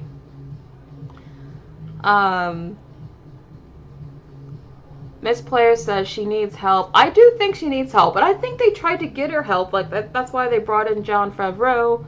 That's why they brought in Dave Filoni, who was the one that was introducing all the Star Wars stuff at D23, not her, which was interesting. Which is so weird that they had Dave Filoni there, because Ahsoka also wasn't a huge hit. So, they really, the only person over there who can still make hits for them is, like, Jon Favreau. And even Season 3 of The Mandalorian was terrible. Anna Bear says she knows some secrets about Bob Iger. Maybe she's got, like, blackmailing everyone, I don't know. Ashley Banks says the Star Wars fandom doesn't realize that Star Wars is possibly the least respected sci-fi franchise. It is now. It wasn't always that way, but I definitely think it probably is now. Du Bois says, honestly, I feel like Star Wars suffers from the same thing Marvel has now. Lack of vision. Yeah, there's very much a distinct lack of vision. Like, the people at the top don't really know where to take the brand. I think there's also a lot of fear going on because they know they're having a lot of misses, so they don't really know what the audience wants anymore. And I think they don't like, okay, we're really going there. I don't think they even like their fan base. So they're trying to build a new fan base. And I don't think that's going right for them either, because there's not enough of this new fan base that they're targeting to make up for the old fan base. So it's just a mess all around. Ja Pedro says, I don't know if it's a controversial thing to say, but I think it could be the reason. Wait, what are you talking about? You said maybe they won't fire her because she's a woman and they're afraid it could backfire. Yeah, maybe they're afraid to fire her just because they know there's a very dedicated fan campaign to fire this woman. And maybe they don't want to give, like, Star Wars fans that win. I don't know. Maybe that's it too. I don't know. But I think just from, like, a purely business standpoint, I think she's objectively been very bad at her job. That's all I'm going to say about this. Let's move on. Speaking of Star Wars, Amandla Stenberg has a lot to say about the Acolyte and everything that happened there. Because as you guys know, the show was recently canceled. There's no season 2 now. And this is why Amandla thinks that happened. She said, quote, the cancellation is not a huge shock due to the extreme vitriol from Star Wars fans. There has been a rampage of vitriol that we have faced since the show was even announced. A rampage of, I would say, hyper-conservative bigotry and vitriol, prejudice and hatred, and hateful language towards us. She adds, it has been an incredible honor and dream for me to be in this universe, and the audiences who did watch the show were deeply loved and appreciated it, and it made this job all the worthwhile for me. Okay, so I have a lot of thoughts and opinions on this. Firstly, while I do think there's obviously a certain segment of the Star Wars fan base that takes things too far and can be very nasty and ugly to anyone that they don't deem is appropriate for Star Wars. I mean, she's not the first person. She won't be the last. I really don't think, at the end of the day, any of that toxic backlash would have mattered and contributed to it being canceled if it weren't for the simple fact that the show was a flop. No one was watching it, the ratings were terrible, and even critics by the end of end of the show couldn't defend it anymore. Like, I watched the whole thing just because I like to be knowledgeable about this stuff and not just parrot what, like, I hear other people say. I have my own opinions about the show.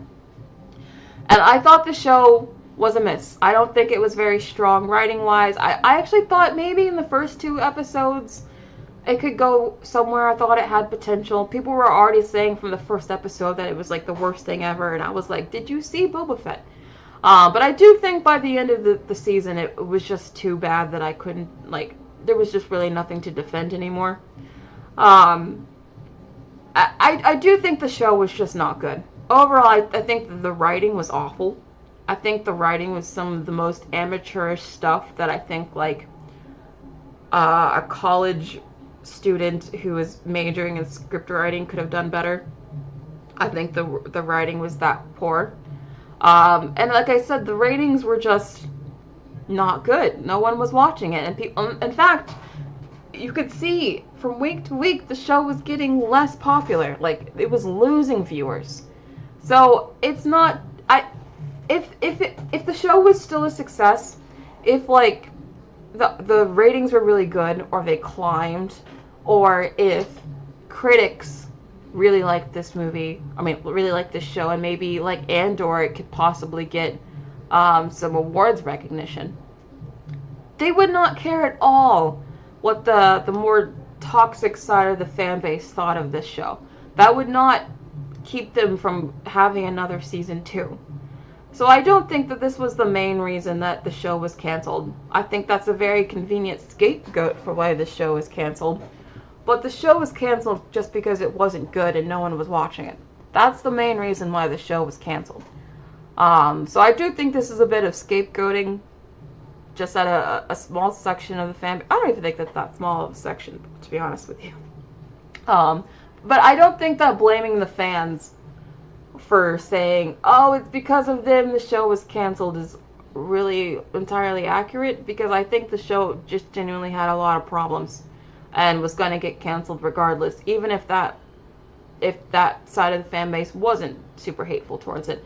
With the same ratings and everything, it still would have been canceled. So what do you guys think about this? Do you agree with Amandla? How do you feel about the Acolyte?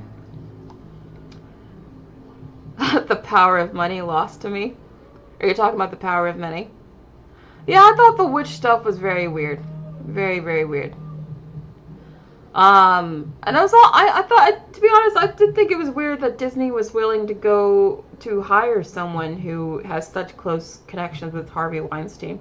Honestly, I've been very confused about why Disney's been, like, making decisions that seem very anti-family when they're supposed to be a family company. So that also surprised me. Prototype says nobody deserves... Sorry. Prototype says nobody deserves to go through that. However, the quality of the show is something completely different. The writing is just not up to what you'd expect from a company with the budget and this recognition. And like I said, the budget for this show was insane. Let me find the budget again, because I want to say it was something close to like 300 million. Hold on.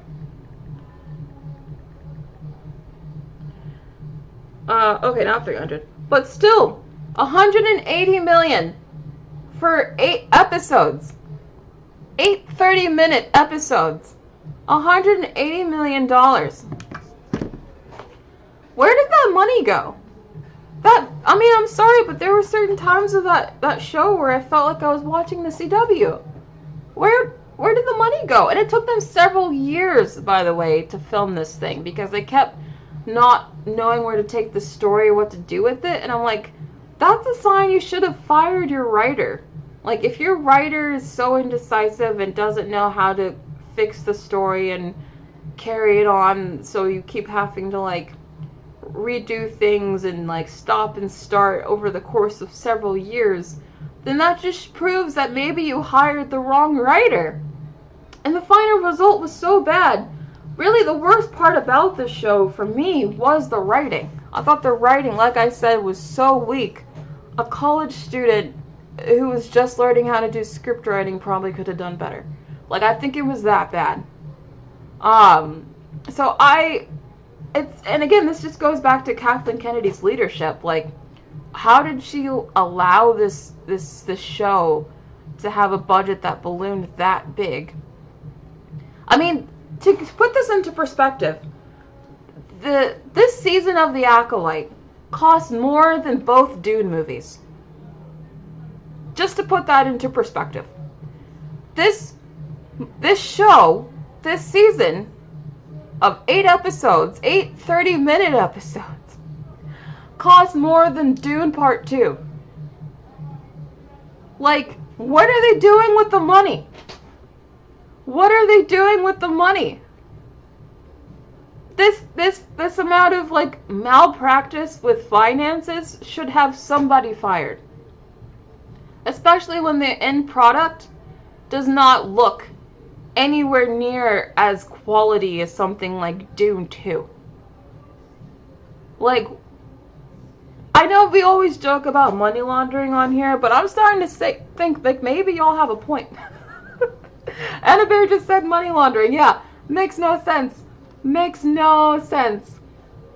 Josh Loves Movies says Star Wars needs to make less expensive shows for the future after Skeleton Crew. I completely agree. Completely agree. Completely agree. And honestly, I don't think the Skeleton Crew is going to be a huge hit either. So I think that's going to be more money down the drain. And then somehow Kathleen Kennedy is going to get promoted. I don't get it. But anyway, moving on. So the Rings of Power has come back, and it's like, okay, critics are giving it okay reviews, but I'm seeing a lot of really, really bad reviews just from like regular people who are trying this show, and they're still saying season 2 was super boring.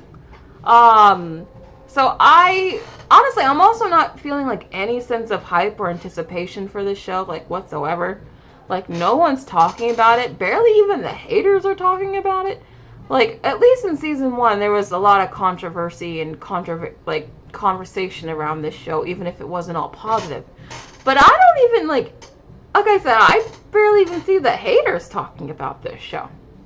Like, I feel like this season's probably going to get really terrible viewership. Because I don't think a lot of the people who watched season 1 are going to return for season 2. And not a lot of the people who even started season 1 finished season 1. Wasn't there like a report that like they lost something like 60 to 70% of their audience by the final episode because the first season was so freaking boring? And I watched that show too, just for my own knowledge. And that might have been one of the most boring shows I've ever seen. It was very pretty. Like, obviously, for that show at least, I could see where they put the money in. Like, I could see, like, this was obviously a very expensive show. Unlike The Acolyte, where I'm just like, how? But no, with the Rings of Power, I understood. Like, okay, I can see the money on the screen. But it was like, they spent so much time trying to make it look pretty and look good that they forgot to, like, write an interesting story. And it sounds like maybe season 2 is more of the same, just from, like, some of the other, like, audience reviews that I've seen. Very, very, very curious to see what the ratings end up being for this show. Anyone planning to watch season 2? Anyone interested in this at all?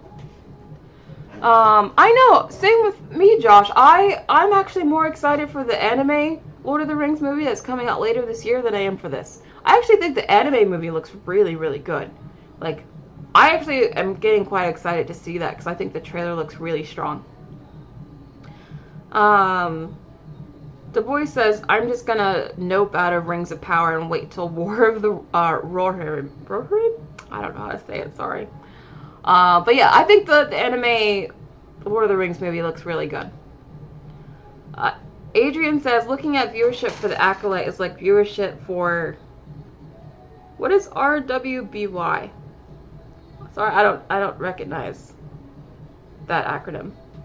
Myra says, I'm watching The Rings of Power Season 2, and so far I'm enjoying it, but I might be the only one. Oh, I'm sorry, Myra. I'm sorry. Well, you can enjoy it. You don't have to, listen to what other people say. You can enjoy it. I'm just noticing a distinct lack of hype or interest in this show whatsoever, which is interesting to me. The Blue Gecko Nerd says, Darth Vader is at Disney and he kidnapped Kathleen Kennedy and sent her to space. What? What are you talking about? Not interested in Rings of Power Season 2. Seems like most of you are not interested in this show, so yeah. Very curious to see what the viewership ends up being like. I suspect it's going to be shockingly low. So, House of the Dragon. Let's talk about the other big fantasy show that is doing a lot better, but season 2 did have some problems. As you guys know, I already talked about my opinions on season 2. I was very disappointed. After season 1, House of the Dragon became my favorite show airing on television because I loved it that much. Season 1 I thought was extremely strong. I thought season 1 was up there with like some of the better seasons of Game of Thrones. Like I thought it was that good. And it wasn't about the action. Season 1 didn't have a lot of action and I still loved it. So when I say like I didn't enjoy season 2 as much, it's not because it didn't have as much action. I actually thought the writing was a lot worse. Like I thought the writing was a step down. Like I thought the writers were writing themselves in circles and repeating a lot of the same plot points and story ideas over and over again. And I thought they dragged out a story that didn't need to take 8 episodes, and they dragged it out and filled it up with a lot of fluff, and it bogged down the pacing. I thought the pacing was horrible. I was really disappointed in season 2, but apparently I wasn't the only one. Apparently George R.R. Martin, who, if you don't know, is the author of this whole series, plans to write a blog post about everything that went wrong with House of the Dragon, which is very, very interesting. I cannot wait for this blog post. I will definitely be reading it on this channel. We will be discussing it because I just have a feeling that George R.R. Martin is such a good writer that he can probably like drag something to filth and like be really good at it. So I bet this is going to be a very entertaining blog post. He says, I do not look forward to other posts I need to write about everything that's gone wrong with House of the Dragon. But I need to do that too, and I will. So I'm very curious to see what his problems are with House of the Dragon. Maybe they echo a lot of mine. Maybe he's upset with a lot of the changes they made from the book. Because from what I understand, I haven't read this book, but from people who have read this book, from what I understand, they did make a lot of changes from the book, and maybe that was the mistake. I just think that they made Rhaenyra like a very weak character, and the pacing was poor, and they have no idea what to do with Alicent, and yeah, I just had a lot of issues with it. I want to know what he thinks, though. I bet it's going to be a vicious takedown, though, because there's a lot that he could talk about with this show, unfortunately. But what do you guys think? What do you think George R.R. Martin will bring up? What do you hope he brings up? What are your issues with the show, or do you think the show is just fine? Ashley agrees that it has pacing problems, yeah. Blogs of Ice and Fire. You guys are funny. Margo, you hate the show. Why? Everybody gigs until George R.R. Martin posts on his blog. What do you mean? George needs to get a hobby that doesn't include writing. Well, that's his whole livelihood, or was. A blog of dragon and pacing issues. Yeah. You guys are funny. Rob says, I understand that Damon spent too much time in Harrenhal, and I didn't love the Alicent swerve at the end, but the rest was so good. It had some high points. It wasn't all bad. Like, I don't think it was as bad as, like, the Rings of Power, or not as nearly as the Acolyte or something like that. Like, I do think that, like, Rook's Rest, that whole battle, that was a great episode. I thought that was maybe one of the best episodes of the whole show so far. And I did like the second to last episode as well. Like, the 2 big episodes everyone liked, I thought were really good. But overall, I thought, like, in between, the show was very slow, and I just think it had a lot of pacing issues. Oh no, Ashley says, is he the male J.K. Rowling? I don't think so, no. I don't have a problem with him speaking his mind on his show. It's his property. He can say what he likes about it. I know some people have a problem with it. They're like, why do you have to be all negative about it? But I'm like, it's his baby. If he feels like someone's disrespecting his baby, of course he's going to want to say something. So I think he has every right to say his mind. Prototype says, Georgie thinks he can do better. Why doesn't he finish Winds of Winter? He's never going to finish it. You guys know I like to read gossip lines. Not moi, but like other more, I think, reputable ones.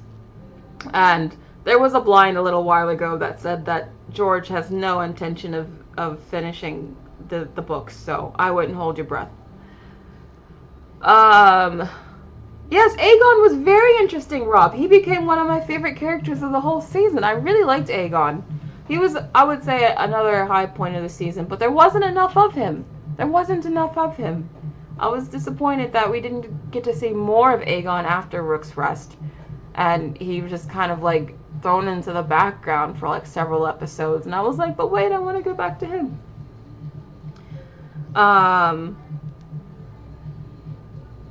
Du Bois says, oh, never mind. But anyway, very, very, very much anticipating this blog post. I hope he reads this show to filth. I think it's going to be very entertaining, and I will be very excited to read it here on this show. Moving on, just to remind you guys, the last season, or the last episode of Season 2 had the lowest rated finale of GOT since Season 8, so... yeah, very much people were not feeling the ending of the show, and I think that's kind of reflective of how people felt about the season overall. Also, we got some new images of Wicked, like the actual set and everything from Wicked. I think it looks really good. I'm still very excited for this movie. Although I do have to say that I'm still sensing a distinct lack of hype for this movie. And they're promoting it hard. You can't even say, like, Universal's not trying to promote this movie, because Ariana Grande and Cynthia Erivo have been like traveling the world promoting this movie. Every single time there's a major event, whether it's the Olympics or it's something else, they're always there trying to like promote this movie super hard. Like, I think Ariana, you could tell, like she's always been very passionate about Wicked. She loves Wicked, and you can tell she just really wants this movie to do super well. I hope it does super well because I love Wicked too, but like, I just can't deny, like, I don't think the interest is there. I do think the trailers have not been the best.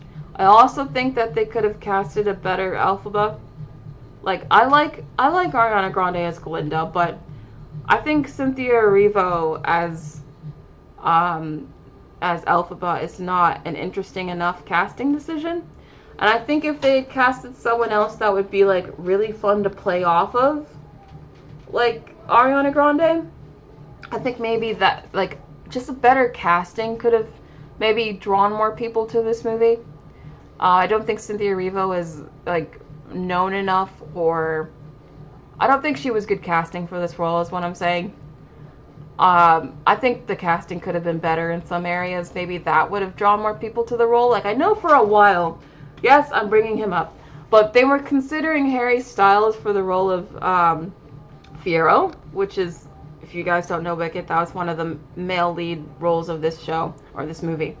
And I think if they had casted someone of the caliber of, like, Harry Styles in this movie, that would have brought a lot more interest and eyeballs to this movie, at least. But it is what it is. This is the cast, and we'll see. We'll see how it goes. I hope it does well. It's only a part 1, so if it flops, that does not spell good things for part 2. So I really hope it does well, because if it doesn't, that's going to be super embarrassing for part 2. But I'm still looking forward to it. I'm hoping it's good. I really like the story, so I'm wishing it the best. Yeah, Evil Connor, she doesn't exude Elphaba to me at all. Like, I've thought since the day they casted her that I thought Cynthia Erivo was a bad choice for the character. And I think I was right. Because the chemistry between Glinda and Elphaba is so important to the story, and to the chemistry of making this story work. And, like, I do think Cynthia Erivo and Ariana Grande have chemistry in real life, but I just don't think that they're too, like, I don't think the two actors are interesting enough opposite each other to, like, make people want to go see this movie. You know what I mean? Yeah, Josh, I hope it's a huge hit. I really do. Why, Concert Master? Come on. Daniel says, if Harry Styles was in Wicked, I would watch, right? Me too, me too. I will not accept Harry Styles slander in my chat. Ashley Banks says, I have no idea about this movie. They didn't do a good job promoting. What do you mean? They've been promoting this everywhere, like I just said. I don't think, if this movie doesn't do well, I don't think it's because of marketing. They have been promoting this movie everywhere. Um, I said no more Harry Styles slander. Alright, let's move on. So, Wizards of Waverly Place is coming back. It'll have 21 episodes. That's great. I haven't seen a show come back with 21 freaking episodes in a long time. Very, very interesting, honestly. I hope that this starts becoming like a pattern again, because I'm getting sick and tired of these 8 to 10 episode seasons. You know what? I think House of the Dragon might have even been received better if like it had more episodes and more stuff happened in them. I think it's the fact that it was so short and it didn't feel like the story like did enough to move the overall plot forward. It's why it had such a bad reaction. But if there were more episodes, I feel like people would have been kinder to the series. But yeah, I just hope that we get more 21 episode seasons. I'm not planning to watch this. I never cared about this show even when I was a kid and that was like the prime age for this show. I was always more into like Hannah Montana and like Sweet Life of Zack and Cody and like those shows. I never liked Wizards of Waverly Place, but you know what? I hope it's a success. I hope it does well. I know a lot of people do like this show. I don't know. I was more into like iCarly and that kind of stuff. But yeah, I do like that it's going to have 21 episodes, so I'm hoping this starts a wave of longer episode seasons, because I'm sick and tired of this like short seasons. It's so annoying. But anyway, moving on. We're almost done. We have a new poster for the final season of Arcane, which comes out in November, which looks like Jinx. Is that Jinx? Oh no, that's not Jinx. That's the cop lady who's going after Jinx. I'm really excited to see where the story goes. I thought they ended the last season on a great cliffhanger. I can't wait to see how the story finishes up. I love Jinx as a character. I think she's so cool, so interesting. If you haven't seen Arcane Season 1, if you haven't taken my advice on anything that I've ever recommended on this show, watch this. I would put Arcane above even Godzilla -1. Arcane Season 1 is that good. It's shockingly good. Please, if you haven't listened to my advice on anything before, just listen to me this one time. Watch Arcane Season 1 and thank me later. It is very, very good. So I am so excited for Season 2. It sucks that it already leaked. I haven't been looking for any like spoilers or anything like that. I don't want to know anything. But I'm super, super looking forward to this show. So excited.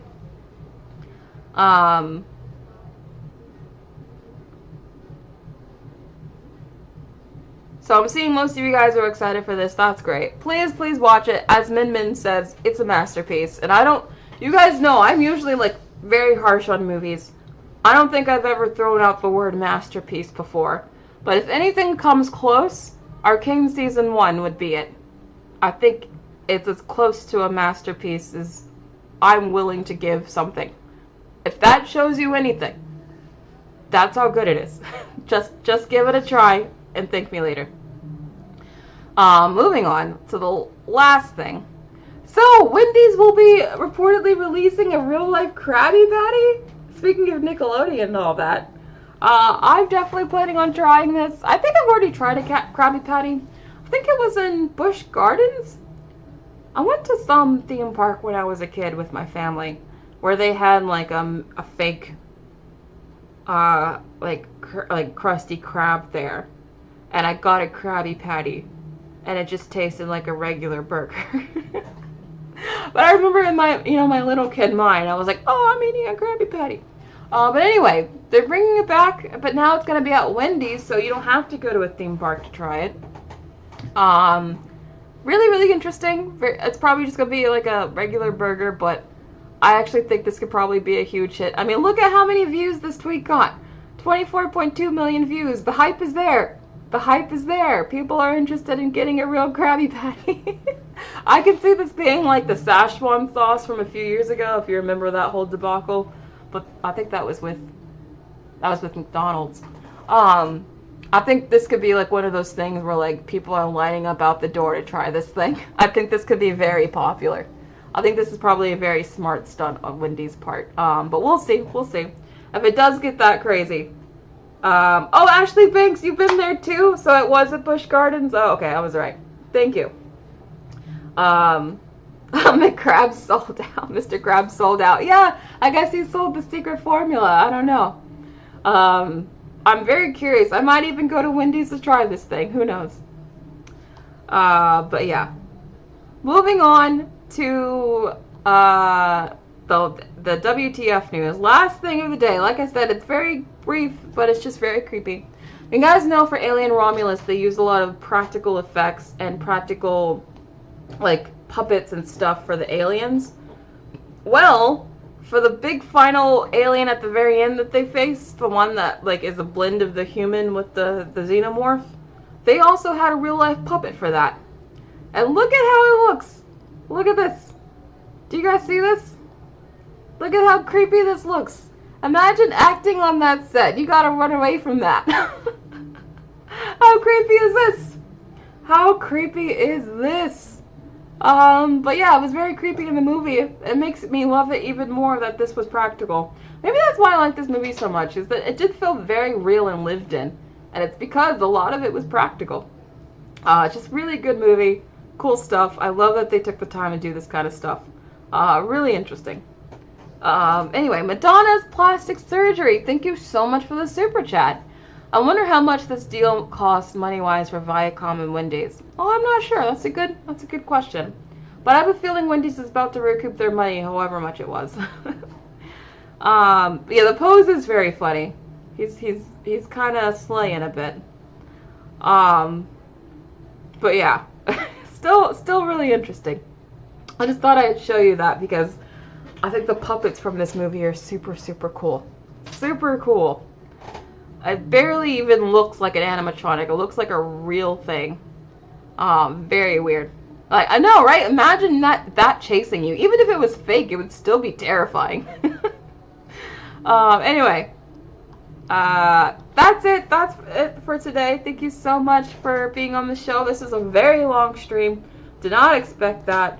I knew I had a lot to talk about, but wow, I guess I was a real chatterbox today. But thank you all for showing up. Thank you all for being here for over 2 hours. I can't believe I just sat here for over 2 hours talking about this, but that's how much I love talking to you guys, and I love talking about this stuff. So thank you so much for being here and being part of the show.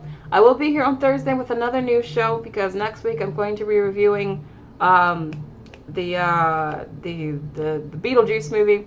So make sure you're there for that as well. I appreciate you guys so much.